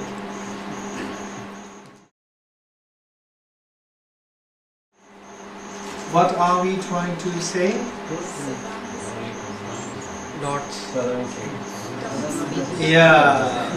Mahatma Gandhi's picture constituted of the Hitlers, dots, which are the pictures of Hitlers, Hitler. So when you do these kind of analytical inquiry, we should make sure that instead of keeping that fun aside, imagine that you are really doing it. You are really there, Now imagine this small picture of the Mahatma Gandhi, is magnified or is enlarged to such a big size. And then you end up finding what? Just the dots. when you are close to it, we just find the dots. And the dots, they are human hands. What are they? Hitler's hand. Okay, so now what happens is that imagine, you have no idea about this, Dharma having developed this photo, the small crude photo of Mahatma Gandhi to that size and put up here, or she's thinking of inviting His Holiness, to where, which place? Say it again. National College grounds. Okay, that ground. I don't know that, that college ground. So that college ground, and she was thinking of, putting that up there, Mahatma Gandhi's picture. And she put it so well. And you have no idea of that. And somebody, just brought you there with your eyes, with, what do you call it? Blindfold. Covering your eyes. And when you get there close to the picture, then you are freed with that blindfold. And then Dharma asks you, oh, do you see any picture of Mahatma Gandhi around? And then you try to look at it. And you see something there. Oh, there is no picture of Mahatma Gandhi. Then what did you see? Oh, I saw so many pictures of Hitler. Right? Okay. Because, the distance between these dots, they are so big that from close inspection, you don't see any picture of Mahatma Gandhi. You simply see the dots in the form of the Hitler's faces. And because of seeing this, having heard the Hitlers in all these brutal actions, you see these pictures, you feel so disgusted. How bad Dharma, put up such a picture of Mahatma Gandhi, Hitler, when His Holiness is invited. And where someone else from distance coming to Dharma, congratulations, thank you very much, you just a great job. You put a picture of Mahatma Gandhi there. So now look, person A, who just saw the Hitler's the pictures, and person B seeing the picture of Mahatma Gandhi, one says that here, this wall, has the picture of Mahatma Gandhi, and others say no, there is no picture of Mahatma Gandhi there. There's simply many pictures of Hitler. So the two of them about to fight. They're about to quarrel. Now you are to make the decision. And Dharma is to make the decision. Who is right, who is wrong? And this person A is saying that you are wrong, B, you are wrong. I've seen it myself. With pictures of Hitler. And B is saying that no, you are wrong. I see the Mahatma Gandhi's picture. They're saying that I've seen it by my own eyes. And Dharma is there to decide. So how do you decide? Who is right, who is wrong? Both of them are right. Okay, anyone else you agree with Dharma? Okay, Dharma is right, of course, So this is not my question whether Dharma is right or wrong. I'm asking who is right of the two, A and B. Dharma C. Dharma C. I'm asking about A and B. Who's right and who's wrong? B is right. A is wrong. Neither is right. Neither because is right. The actual motivation of Dharma is to put on this picture. Okay, good. Neither is right. Neither is right. I see. Now look, if you say neither is right, then all your decisions are going to be wrong. I'm going to prove that later. You're thinking that I'm here is also wrong. This will happen. I'll prove that later. Anyone else? Both are not 100% right. Partially right. Which is not 100% right. Okay. Again, you will also see that what you are seeing me here, half Dorji is there. When you eat one bread, you are eating half a bread, not full bread. Right. Both So are correct in the specific circumstances in which they. thank you. Okay, good. Very good. Did you all follow what he's saying? Okay, now this is the answer which is needed here, you know.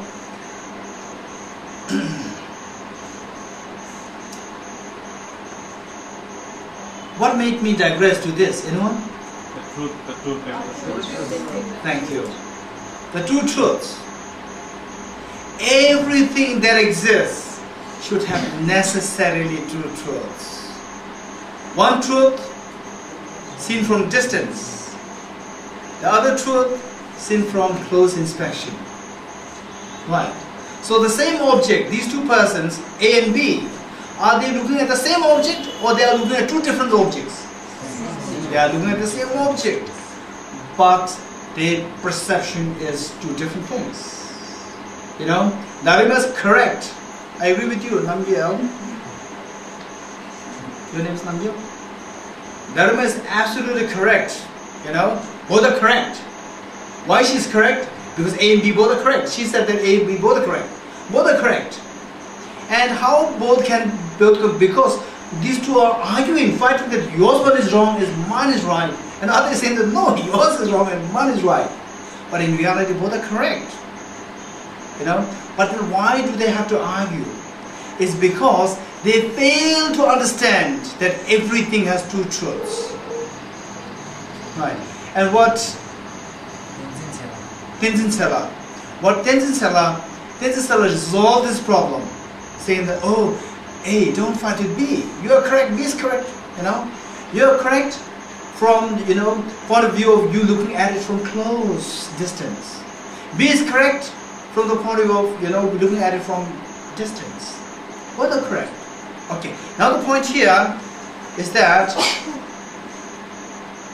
try to extend the same logic or same thinking, you know,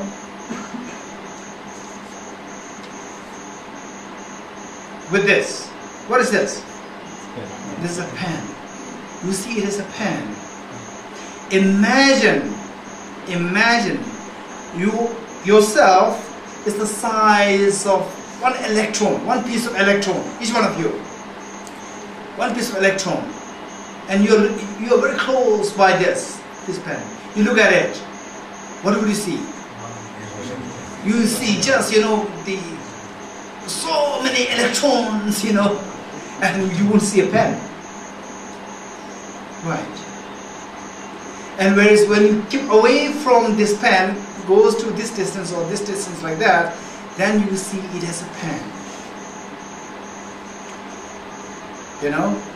So if you say that, you know, the early persons both are wrong, neither of them are correct, which means that you seeing this as a pen is also incorrect. Because you see this as a pen only when you are at a distance.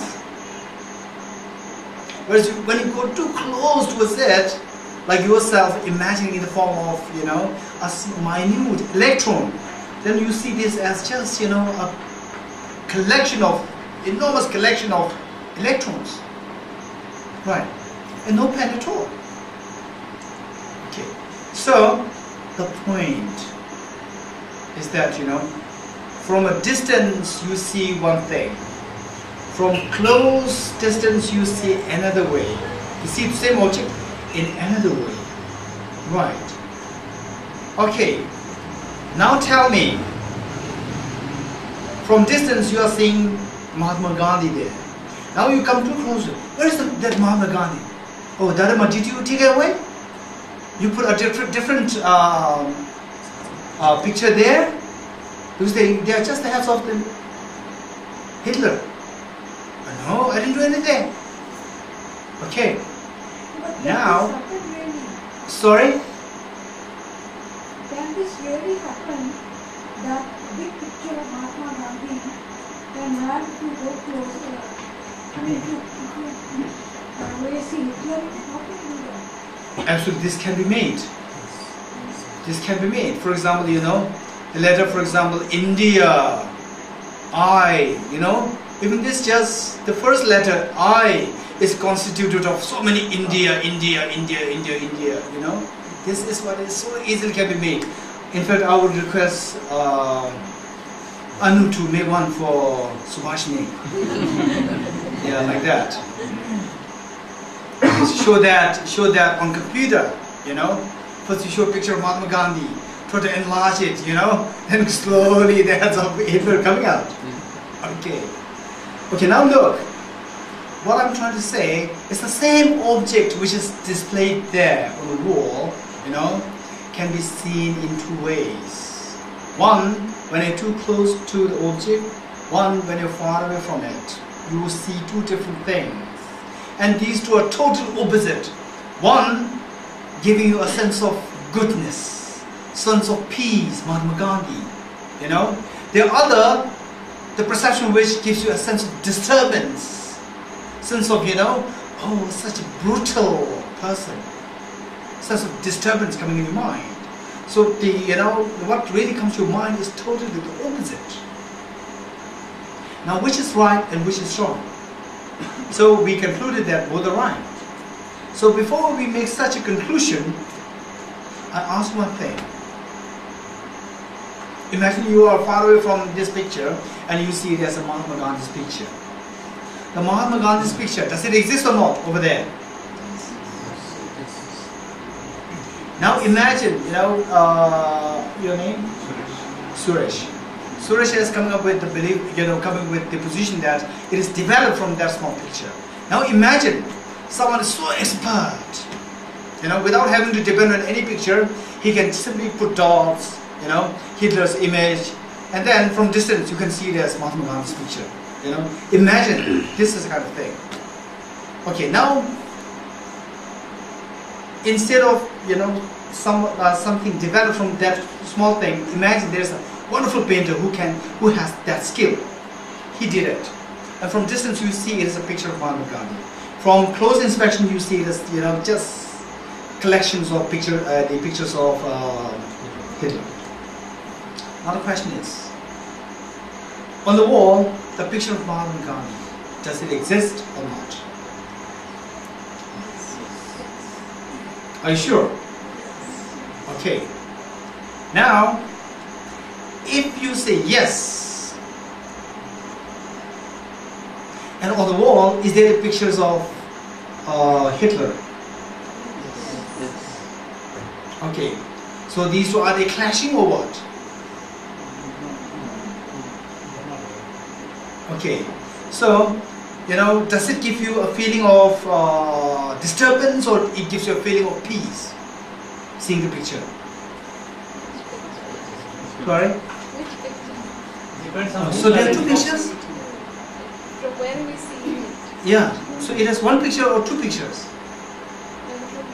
Where are we seeing it? Does it disturb you or does it? I see, so which means that, you know, you have to consider, bring into consideration from where you are looking at it. Which means that it is not 100% objectively there. You know, to see the picture of Mahatma Gandhi, the distance has to be considered. It is not 100% from the object side that it is really there. Right? So there's the dots of the Hitler's image. And then when you go distance, then you see it as Mahatma Gandhi's picture. If you go too close, it does not exist there as Mahatma Gandhi's picture. Right? So, in order to see the Mahatma Gandhi's picture, in order to say that it exists, you have to go far away. Right? So, it depends on your mind. The mind, you know, the mind when it comes close to the wall, there is no picture. The mind when it is far away, the picture is there. The picture of Mahatma Gandhi is there.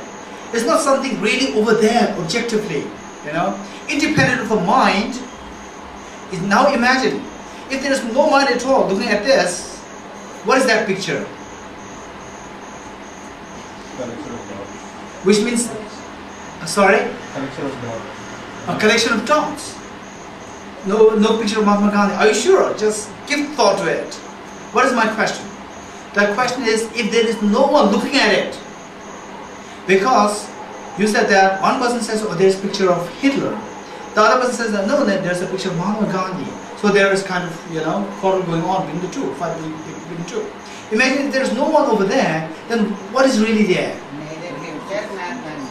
Sorry? Neither Hitler nor Gandhi. So neither Hitler nor Mahatma Gandhi. But the object is there. The dots or the wall or whatever. It is still there. It's not that when everyone gets away from that place, the object also disappears. It's not like that. The object remains intact. Object remains intact. Then what happens to the picture of Mahatma Gandhi? Is it there or not? When everyone goes away from the place. Concept is not. So again? The concept is not there. I'm not about the concept. I'm talking about the Mahatma Gandhi's picture. Does it exist or not? It exists. It exists. So which means that it is independent of the mind. All minds are awake. If it is independent of the mind, it should be there objectively, 100% there. If it is 100% there, closer you go towards the picture, it should be findable. But closer you go towards the wall, it disappears. Instead, you see something the opposite of that. So where is the picture of Mahatma Gandhi? So the distance, if you look at It is there on the wall, or in the mind, or in between. Is it really coming to your mind, or you are forced to say this because if you say it is really on the wall, why not you see it when you come close to the wall? This is a problem. So just tell me, think more about it. Where is the picture of Mahatma Gandhi? If you say there on the wall, really on the wall, independent of your mind, then wherever you are, you should be able to see it. It is there in the mind of the seer when he is at the Okay, so you are including the mind. but when he is at the appropriate distance from which it can be seen. Absolutely. It can be seen. So which means it is in the mind, or it is there on the wall, or it is in between. It's in the mind. In the mind? Well, what if you say that it is on the wall? No, It is not in the mind. To read like this, generally you can say an object exists only if there is an observer. No, so don't bring all this philosophy here. As I said earlier, in order for you to become a great philosopher, you start from where you are. Otherwise, you will never come to understand this profound philosophy. If you don't understand that, that the purpose of meditation and emptiness is not fulfilled. Arya Nagarjuna is saying that you don't understand the purpose of realizing emptiness. This is what we agreed with him. And at the same time, we are not looking forward to, understanding the purpose of understanding emptiness. Okay, so the point here is, where is that picture? Going too closer towards the object, you see that the picture of Hitler, which is just the opposite of the picture of Mahatma Gandhi.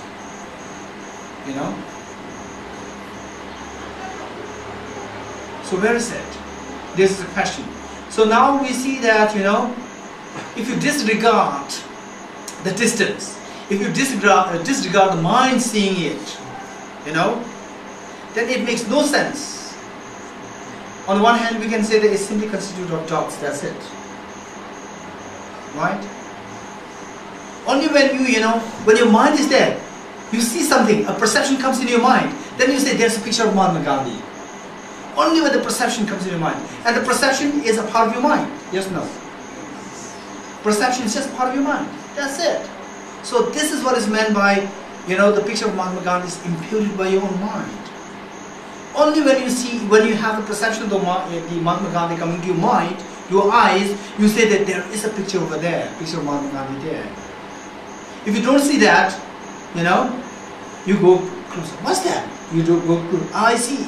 Picture of Hitler, so you say that there's no picture of Mahatma Gandhi, right?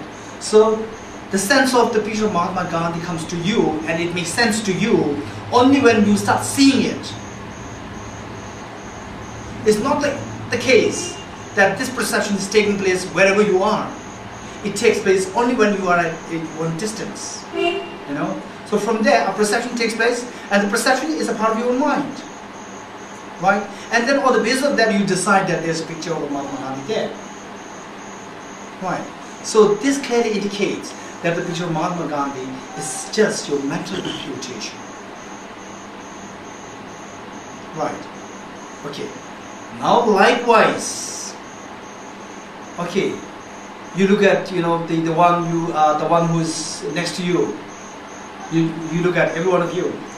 Look at the one next to you. Okay, to the right, to the left. Are you really that way? Are you not just my own perception? Okay, just feel that. Now look, actually, the person sitting next to you, we consider as, oh, human being there. In reality, he or she is just constituted of millions of such dots. Such dots. Other than these dots, there is no that person. It is your mind, on the basis of these dots, then your mind forms some kind of picture on this person. And then you say, oh, there's a person there. That's it. Everything is simply what comes to your mind, how your mind designates it. And then beyond that, beyond the perception, if you try to explore, you only end up finding the dots or the parts of that person. And none of the parts of this person is this person. Right. So, yes, Darima, yes? In order for a mind to need something, there should be a basis, right? So, without some of the basis, it depends on your... Okay, very good question. What was the question? Do you all follow the question? No. The question is, well, I look at the picture of Mahatma Gandhi, the perception takes place, wow, with the spectacles, very peaceful. This is actually a perception taking place in the eyes. So beyond that, beyond the perception, what is there? Just the dots. Right. Now Darima's question is, okay, well, the picture of Mahatma Gandhi, no doubt, we can accept that it is a mental imputation. Beyond that, we see dots. What about the dots? This is Darima's question. Do they exist through mental imputation, or they are really there objectively? Even the dots, they are constituted of further dots. Right. Even that dot, you create a perception. Beyond that, again, you find smaller dots. Right. Okay, this is a beautiful question, and I hope the answer, Arya Nagarjuna has it. So this is from Arya Nagarjuna's Precious Garland. Arya Nagarjuna's text, Precious Garland. There are two stanzas, one after the other. The first stanza says, the person is not the earth element, water, not the earth, fire, water, air, space, consciousness. The collection of these elements as well is not the person. Other than these six elements, there is no separate person. Where is the person there? The first stanza. Now the second stanza. Just as the person is not findable objectively, because it is constituted of the six elements, each of these six elements, because they are constituted of their own parts, they also don't exist objectively. This is second stanza, right? So this is a question that came to so many people, the students of Arya Nagarjuna, like what came to Darima's mind, and Arya Nagarjuna has already given the answer. So you have to feeling so happy that the answer that I'm giving you is not my own exaggeration. It is already given by Arya Nagarjuna 2000 years ago. Okay, so that is from Precious Garland. Precious Garland, chapter 1. Okay. Now, again, when you look at the person sitting next to you, oh, you are just dots. No, you won't see it like that. You are really man. You are really a male or female person. So this is one reality.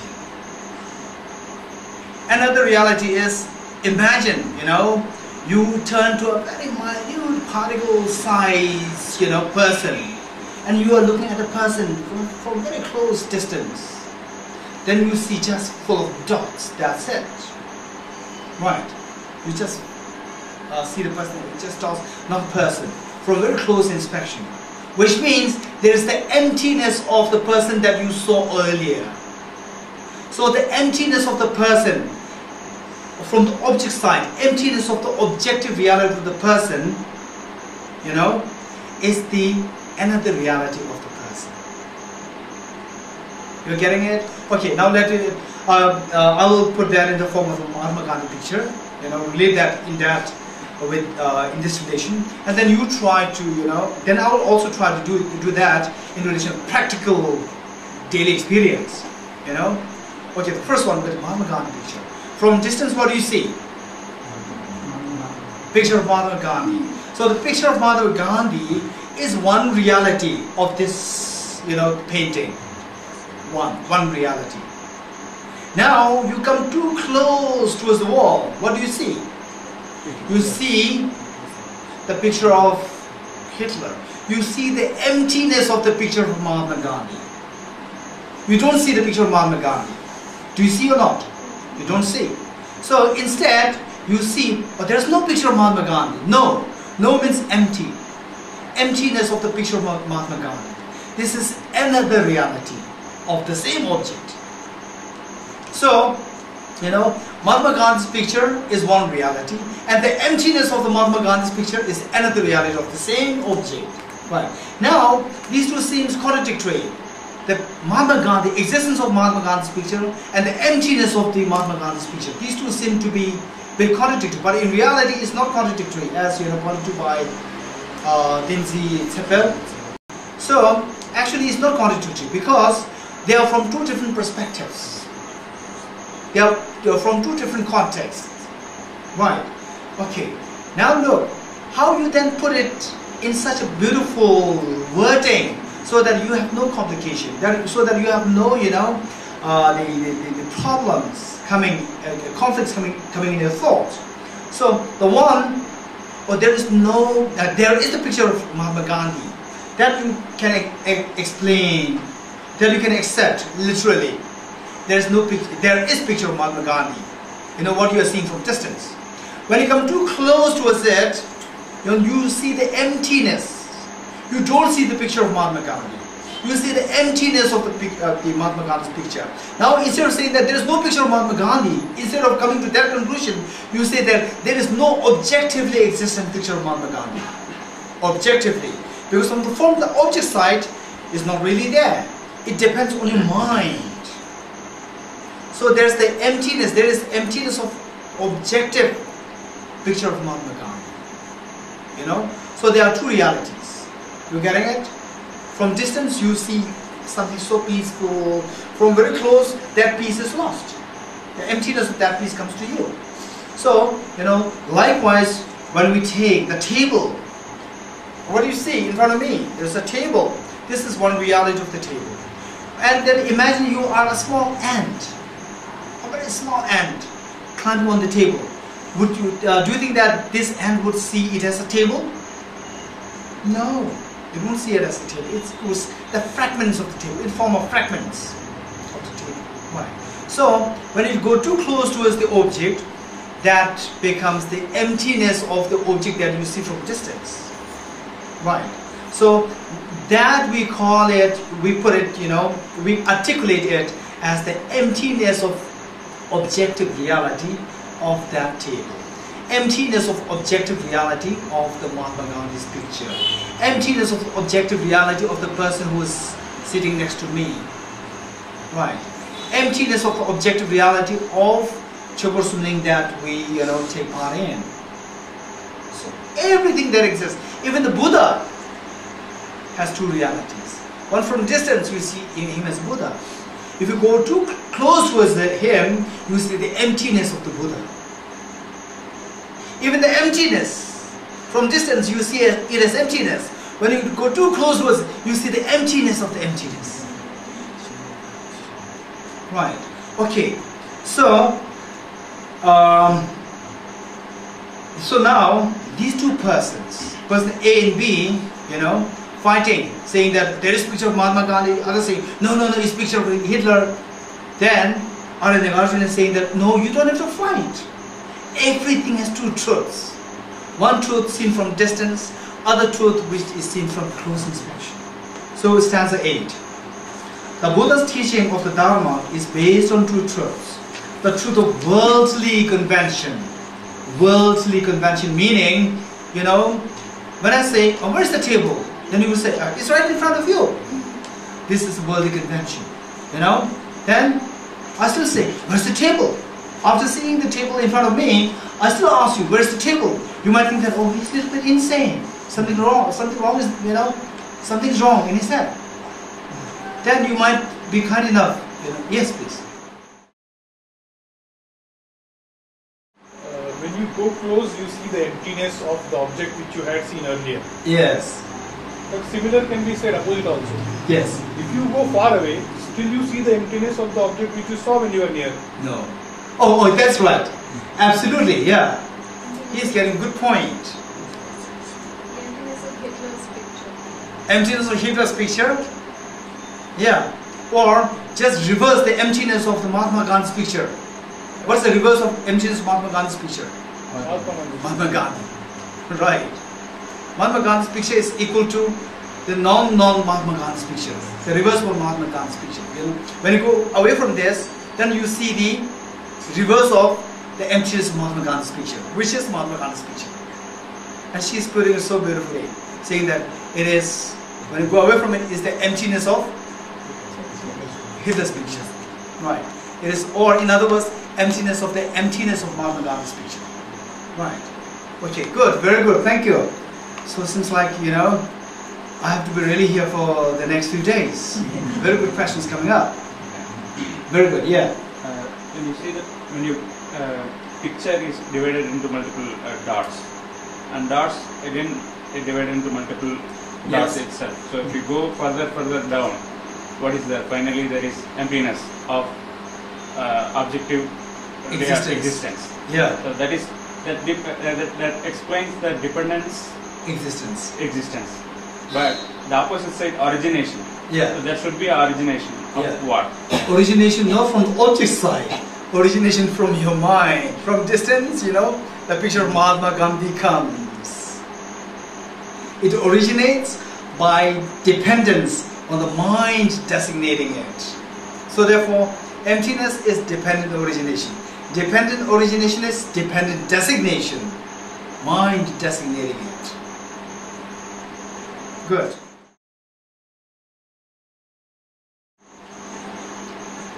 Now look. Okay. What do you see here? A cup or a mug. How does it exist? Does it exist from your first, a perception taking place? Perception of a mug taking place? And then you say there's a mug there, or there's really a mug from the object side. Perception taking place, and then on the basis of that you see that there's a mug there. Do you all agree with me or not? Still there's calm. Okay, to a great extent, something like that. Now, even I get into a problem, so every one of you, oh yeah, earlier I was thinking I have to repeat after him. Now it's really something, it makes sense. Okay, now the next point. When you look at it, how does it appear? I'm not saying how does it exist. I'm asking you, how does it appear? Does it appear as though like your mind, perception taking place, or it's really from there? It's really from there. This is the ignorance. This is the ignorance which views yourself in that fashion, which views others in that fashion. So this ignorance then, make your mind become fixated to the object. It's really over there from the object side. I should go there. It becomes fixated. When it becomes fixated, there is no freedom. Freedom is lost. The loss of freedom is samsara, suffering. Right. Okay, this whole idea Now, all attachments, all competitiveness, all jealousy, aversion, dullness, all these negativities, negative emotions, they are all grounded on this belief that things you encounter with, they are not just your perception, it is really from the object side. This is the ignorance. So therefore the Buddha says that underlying all the disturbing negative emotions is this ignorance, which believes that things exist from the object side. Right. Okay. So now the Buddha is saying that the mug, it does exist. But how does it exist? It exists through subjective designation, not from the objective, existence. Okay. However, you're caught up in problem because because you have a strong belief that things exist 100% from the object side, not your mental imputation, not your mental designation, not your mental perception. Right. So now to understand this fact that things exist not from the object side, it is subjective existence, the Buddha taught the two truths. What you see as so objectively from the object side, this is not really there. This is empty of that. This is one reality. What you see from distance as the object, this is there. Not from the object side, but from the subject side. From what you see from the subject side, this is the conventional reality. What are you really trying to explore beyond that? Nothing there. This is the emptiness. This is the ultimate truth. Conventional truth, what your mind imputes becomes conventional truth. What is there beyond the imputation is the ultimate truth. Okay, tell me, what is beyond your, mental designation? What is beyond there? Nothing. Nothing. Beyond the perception, there's nothing there. So the nothing there, the emptiness, of the object beyond this perception is the ultimate reality of the object. Right. We think that, beyond our perception, there is something there. There is something there. This troubles us. If you know that there's nothing beyond the perception, just the conventionality. Beyond that, there's nothing there, just the conventionality. If you come to sense, come to understand the emptiness of the object, beyond that, then it relieves you. You don't get entangled. You don't get fixated. It's simply your, it's simply your mind. It's simply your mind imputing and designating it. That's it. Where is the mind origin? Sorry? Where is the mind origin? Even the mind, even the mind does not exist objectively. Even that comes into being by dependence on the object. When the object is there, then the mind makes sense.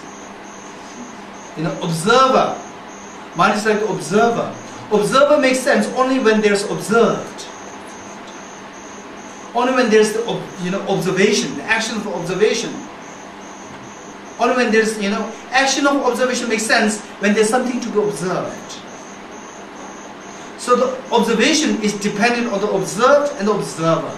And the observed is dependent on the observation and the observer. Observer. So none of these three exist independently. They are all mutually dependent. Right. So objectively, you see that, there are just these three things. In reality, none of these three things make sense independent of the other things. So it is your mind which combine these three things and then label it, mentally designate. One as the observer, one as the observation, and the other as the observed. Right. But there is some phenomenon. Right? Okay. If you think that still this is what is bound to happen to us. Oh yeah, what he's saying makes sense. Yeah. Oh yeah, it's observation. But something should be there. Oh, this is inherent existence. This is what tortures us. This is what torments us, But I agree with you, this is so difficult to get rid of. something is there, that comes to our mind. Because we are so used to that, we are so habituated, we are so accustomed to, there's something there from the object side, So this habit is difficult to get rid of. How can we get rid of that habit? Is through cultivating the opposite habit. No, they're not really there. It's just the object, just the perception. Beyond the perception, that's just the thought. Where is Mahatma Gandhi's picture? If it exists objectively, there can't be two pictures, two opposite pictures existing simultaneously in a small, in one capacity, in one space. So going too close, picture of Hitler. Where's Mahatma Gandhi's picture? Not really there. But the object was, it doesn't say that when you are coming closer to the wall, then the wall changes its object, Now I'm going to hide the picture of Mahatma Gandhi, I'll show you the Hitler's picture. And as you go far away, then the Hitler picture, it draws away, It brings in the Mahatma Gandhi. No, the object is just inanimate. It simply remains as it is. It's your perception, which is bringing the two different images. Yes. Does this make sense? The object depends on the mind to see it as an object, while the mind depends on the object for origination of the object. Is that what mutually? Absolutely. Yeah. Very true. Yeah. So the mind makes sense as a mind only when it has the action of seeing an object. And the object makes sense as an object only when there's a mind seeing it as an object. So these two are mutually dependent. Right. Okay. So now, if you understand the two truths, one, which is just, what comes to our what exists in the eyes of our conventionality. In the eyes of our conventionality, one truth. Then beyond that, beyond the conventionality, what exists? Sorry? Nothing. Beyond the conventionality, there's nothing. So this nothingness beyond the conventionality is the ultimate truth. Is the ultimate truth. Because, okay, let me put it this way. Okay. Oh, how much is this? Oh, it's 5,000 rupees. Oh, no, it can't be that expensive. Please tell me the truth. Okay, I'll give it 4,000 rupees. Oh, no, it can't be that expensive. Then I may say, then how much do you like to give? And you don't want to say like, it's 40 rupees or 100 rupees. From 4,000, bring down to 400 or 100 rupees. You feel it a little bit, uneasy. But no, you tell me, you just made the last price. Last price. What is the ultimate? What is the final thing that you want to settle on, So likewise, there's one reality that when you see, oh no, this is what I'm seeing. So really, what's really there? Which means, I'm not really happy, I'm not really, I don't feel, satisfactory. I'm not really satisfied with, to say that this object is my perception. What is really there behind that? What is really there? What is the last prize? What's really there behind my perception? What he's asking, So actually you're looking for what is really ultimately there. What is the ultimate reality? What is there? Nothing. Beyond the nothingness of the beyond conventionality is the ultimate reality. Because this is what you're looking for. What is ultimately there? You are looking for what? Ultimate nature. And what did you find? Nothing. So that nothingness is the ultimate nature. But not nothingness in the form of, of the non-existent. Nothingness beyond the conventionality. So you have to make the distinction between the two. Nothingness beyond the conventionality on the one hand versus nothingness in general. Nothingness in general is nihilism. Nothingness beyond the conventionality is the ultimate reality.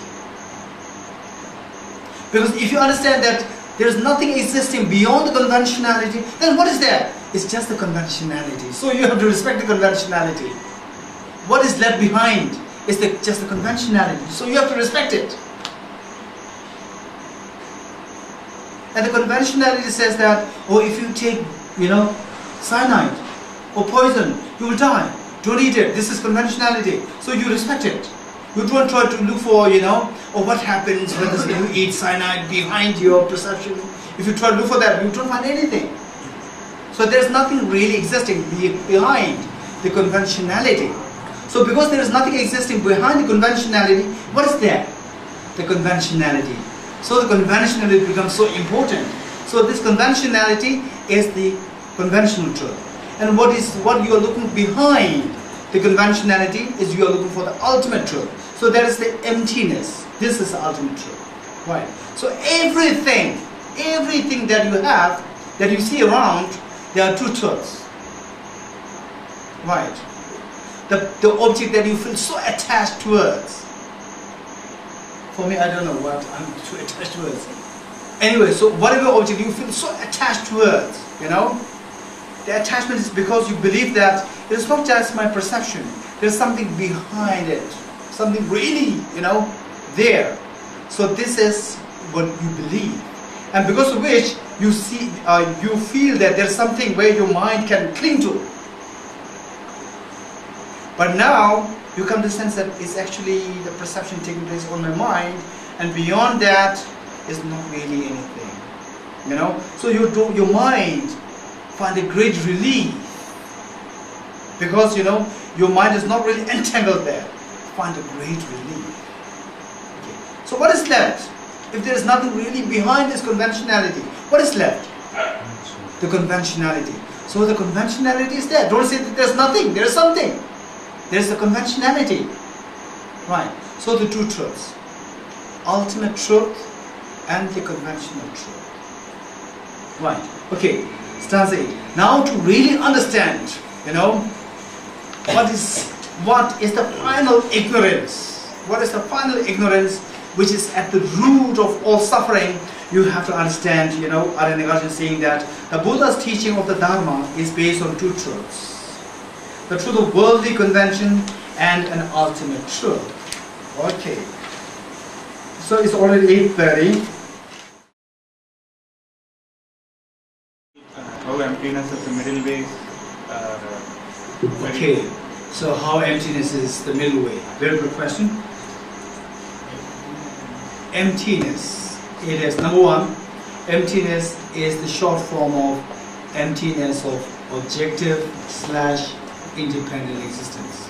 In other words, emptiness is emptiness of objective existence, emptiness of independent existence. Number one. Number two, emptiness of independent existence. Here, it negates independent existence. No independent existence. No independent existence implies dependent existence. Dependent origination. So, emptiness connotes dependent origination. Now the next step. Dependent origination connotes middle way. How? Dependent origination has two sides. Dependent nature and origination nature. The first part, dependent, dependent rejects independence. Independence and absolute nature, these two are the same. So when by dependence, independence is rejected and absolute nature is rejected. So therefore, there is no absolutism. You are free from absolutism. Now, the second part of this dependent origination is origination. Origination connotes something arising, something existent. Something existent means it is not non-existent. It is not nihilism. So nihilism is rejected. Dependent origination thus rejects absolutism, the dependent origination. The first part, dependence, it rejects absolutism. The second part, origination, rejects nihilism. So total combined together is the middle way, because it is free from the two extremes. Question answers, because I don't want to keep you long. At 8:30, and it becomes too dark for you. Yes? So far we only spoke about emptiness in relation to some object. Yeah. Like saying emptiness of objective existence of this and that. But when you say nothingness beyond conventionality, I mean to me it appears that it's an absolute emptiness. Am I following? Say it again. What? We have been talking about the emptiness of the Choe, Ling and so forth. Now? It would always be related to some object. Say it again. If you don't relate it to some object? It would always be related to some object. Yeah. But then when you say nothingness beyond conventionality, I mean to me it appears as if it's absolute emptiness. Absolute nothingness. Absolute nothingness. No. This is like So therefore, when you think about the absolute nothingness, then you ask yourself, what is then left? Conventionality. Right. So there's no such thing as Conventionality. No, there's no such thing as absolute emptiness as such without being related to some object. Absolutely, yeah, very good. So the understanding of emptiness always comes with, some basis of that emptiness. Emptiness of house, emptiness of me, sorry? Relative. Negative. Relative. Relative. Okay, yeah. Relative to, something. Not really relative. This would be in relation to something. So the relativity is a very important topic again. Again, this is actually part of the emptiness, So we see something as so independent, not at all in relative sense. In reality, everything exists in the context of relativity. Yeah. So there are many things to be taught on that. So anyway, what Daru was saying is that, when you speak of emptiness, it must be in relation to some object. Yeah, that's right. Yeah. So the relativity is another thing that we need to include in, but I don't know. It's next time. Okay. More questions? Yes. Why do we have these brackets in the text? Okay, brackets. These are the words, my own words. These are the implicit. These are the implicit words of Arya Nagarjuna. Implicit meaning he doesn't explicitly put it there in the Tibetan, thing, the Tibetan version. So these are. If Arya Nagarjuna explained it more, then he would put these, he would add these words. People, beings in samsara, they see conventional reality only. Whereas enlightenment, Buddha, sees conventional reality and ultimate reality both. And after parinirvana, he sees only ultimate reality. Okay, this is another very important point. Dedication prayer? Later. Okay, yeah. Okay, so this is a very important question. So we, the ordinary human beings, we tend to see things in the light of objective existence. And the Buddhas, they see the objects in the light of, objective existence versus the true truth is slightly different. Okay, we can put it this way, in relation to truths. We always see in the light of the conventionality, but we believe, of the things that exist, they are on the conventional level. Number one, let's begin again. Things that exist and what we interact with, they exist on the conventional level. But when we look at it, we see these things as beyond the conventionality. Something really there behind the conventionality. This is what is meant by objective existence. We see things as so objectively existent, Okay. Now, the Buddhas or the beings, who have already realized emptiness, their understanding is that no, things, although they appear from the object side, but they are empty of from the object side. Right. Into the object side. So, in other words, to be very direct to his question, for the non-Buddhas, someone who is a non-Buddha, anyone, arahats, bodhisattvas, bodhisattvas on the 10th bodhisattva level, or all the beings, other than the Buddhas, keep aside the Buddha. Otherwise, everyone, when you look at things like these, all the conventional things, like Chukur Sumning, house, your friend, all these things, they all appear to be objectively existent. Number one, whether they approve the appearance, the objective existence, depends on whether they have understood the emptiness nature. So the arahats, for example, when you show this mug to the arahat, they will, the mug appears to be objectively existent to the arahat, but they never approve it. They said that, oh, this is deceptive appearance. Their understanding, their engagement, appearance and appearance to the mind, and the mind engaging with the object, make this distinction. Right. Appearance to the object versus what? Appearance of the object to the mind, and the mind engaging into the object. So the appearance of the object is what we can't really control. It's really automatically happening. Appearance-wise, always objectively, appearing. Whereas engaging, the mind engaging into it, whether, say for example, you have your neighbor, and the neighbor, you know him so well, and the neighbor is really unkind. But whenever there's a guest, new person, he appears so gentle, so kind. And, and he will even show kindness towards you. And would approve that. No, I know him really, I know his reality, his true nature, I know him. He's not that kind, he appears to you, he shows such an appearance of kindness. But in reality, he's not that kind. So, the appearance-wise, there's kindness, but you don't approve that. Oh, he looks so, nice, kind, but in reality, he's not kind.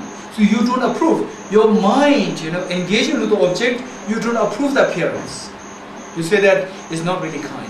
But appearance-wise, there's such a kindness. So like that, the object, for us, who have no understanding of the ultimate reality, the objects appear as objectively existent. And then your mind engage into it, approving it, saying that, oh, it really exists objectively. So the appearance and your belief tally. But for the arahats, objects appear to be same, objectively existent.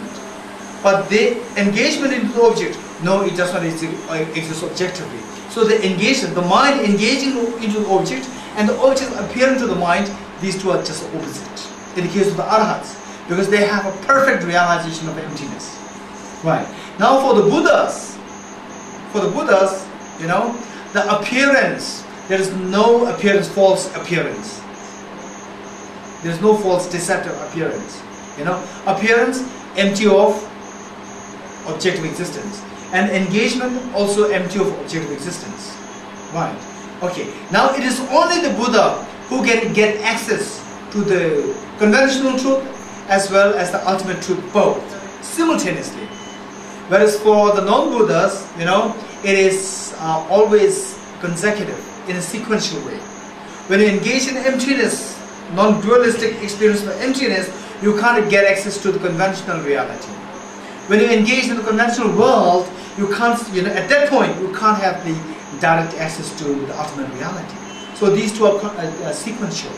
In the case of the non-Buddhas, the moment you become a Buddha, then these two become simultaneous. While you get direct access into emptiness, there is no danger of falling into the samsaric state. At the same time, into emptiness. At the same time, you get access to the conventional reality, or seeing sentient beings suffering, compassion, helping others. All these things happening together. So now look, this is the beauty of you becoming a Buddha. when you become a Buddha, because you get access to both the truths simultaneously, you know, you are into emptiness non-dualistically. As such, you are never trapped by seeing things objectively. So therefore, you are not in samsara. And because simultaneously you are able to get access to the conventional reality, you see sentient beings suffering, then you teach them, you know, then you help the other sentient beings simultaneously. As such, you don't lose your compassion. You know, while you are freed from samsara, simultaneously compassion flows. Whereas in the case of the non-Buddhas, you know, when you are into emptiness, you are freed from samsara. But meanwhile, for a short while, the compassion stops in you. And now for you to, you know, activate this compassion, you have to come out of this meditation. You know, get to the world, and compassion is there. When the compassion is there, this direct access to emptiness is not there. And if you want to get direct access to emptiness, again you have to stop compassion for a while. But it is only the Buddha who can have both, you know, direct access to emptiness as well as incredible flow of compassion simultaneously. So for that reason, we need to achieve Buddha as soon as possible. Okay, more questions? Yes, over there. So the Buddha, for example, now the mic that you're using, for us as humans, we see it as a mind. But for a bird, it might think of that it's a branch. Which one? The mic. The mic. Okay, good. It can be like a branch for a bird. Okay, good. Buddha And for us, this is, for Buddha is the mind. Are you sure? I mean, not for Buddha, for us. For us, yes. Humans, it's a mind. Yes. So which is right? No, for the Buddha, you can see. Something else? You can see. Mind or branch or something else? All the way in which each and every. Very good question. Very good question. Very good question. Okay. So I don't know whether the birds would see this as a branch. But still, you know, there is a great, you know, I would put it slightly differently and say if that really gets there, you know. Say, water or ocean. For these big whales, the ocean is their house. And for us, no, this is not a house. If you get into it, you die. You know, for us, this is a non-house. You know, for them, this is such a beautiful, wonderful, cozy house. Right. Okay, so now look, for Buddha, will that appear as a house? House in the sense of the residence? Or, you know, or a non-house, or what? Very good question. Anyone who would give answer to this? Non-house. Sorry? House for the Buddha, it's a non-house.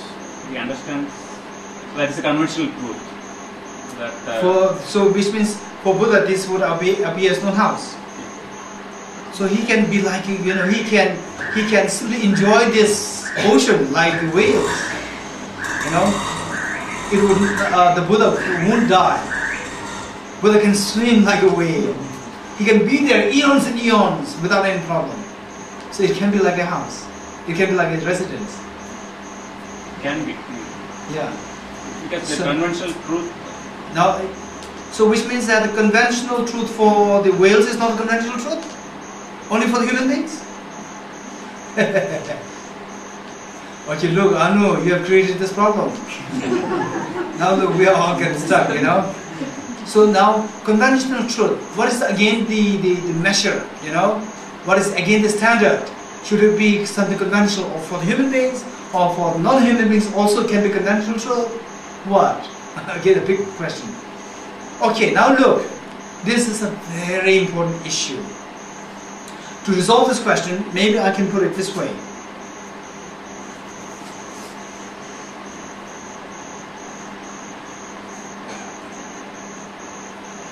Dharma has a father, and Dharma has a grandfather as well. And Dharma's grandfather, Mr. A, Dharma looks at it, oh my father. And her grandfather would look at, oh my son. You know? Okay, who's right, who's wrong? So how would you look at this man? As a father or a son?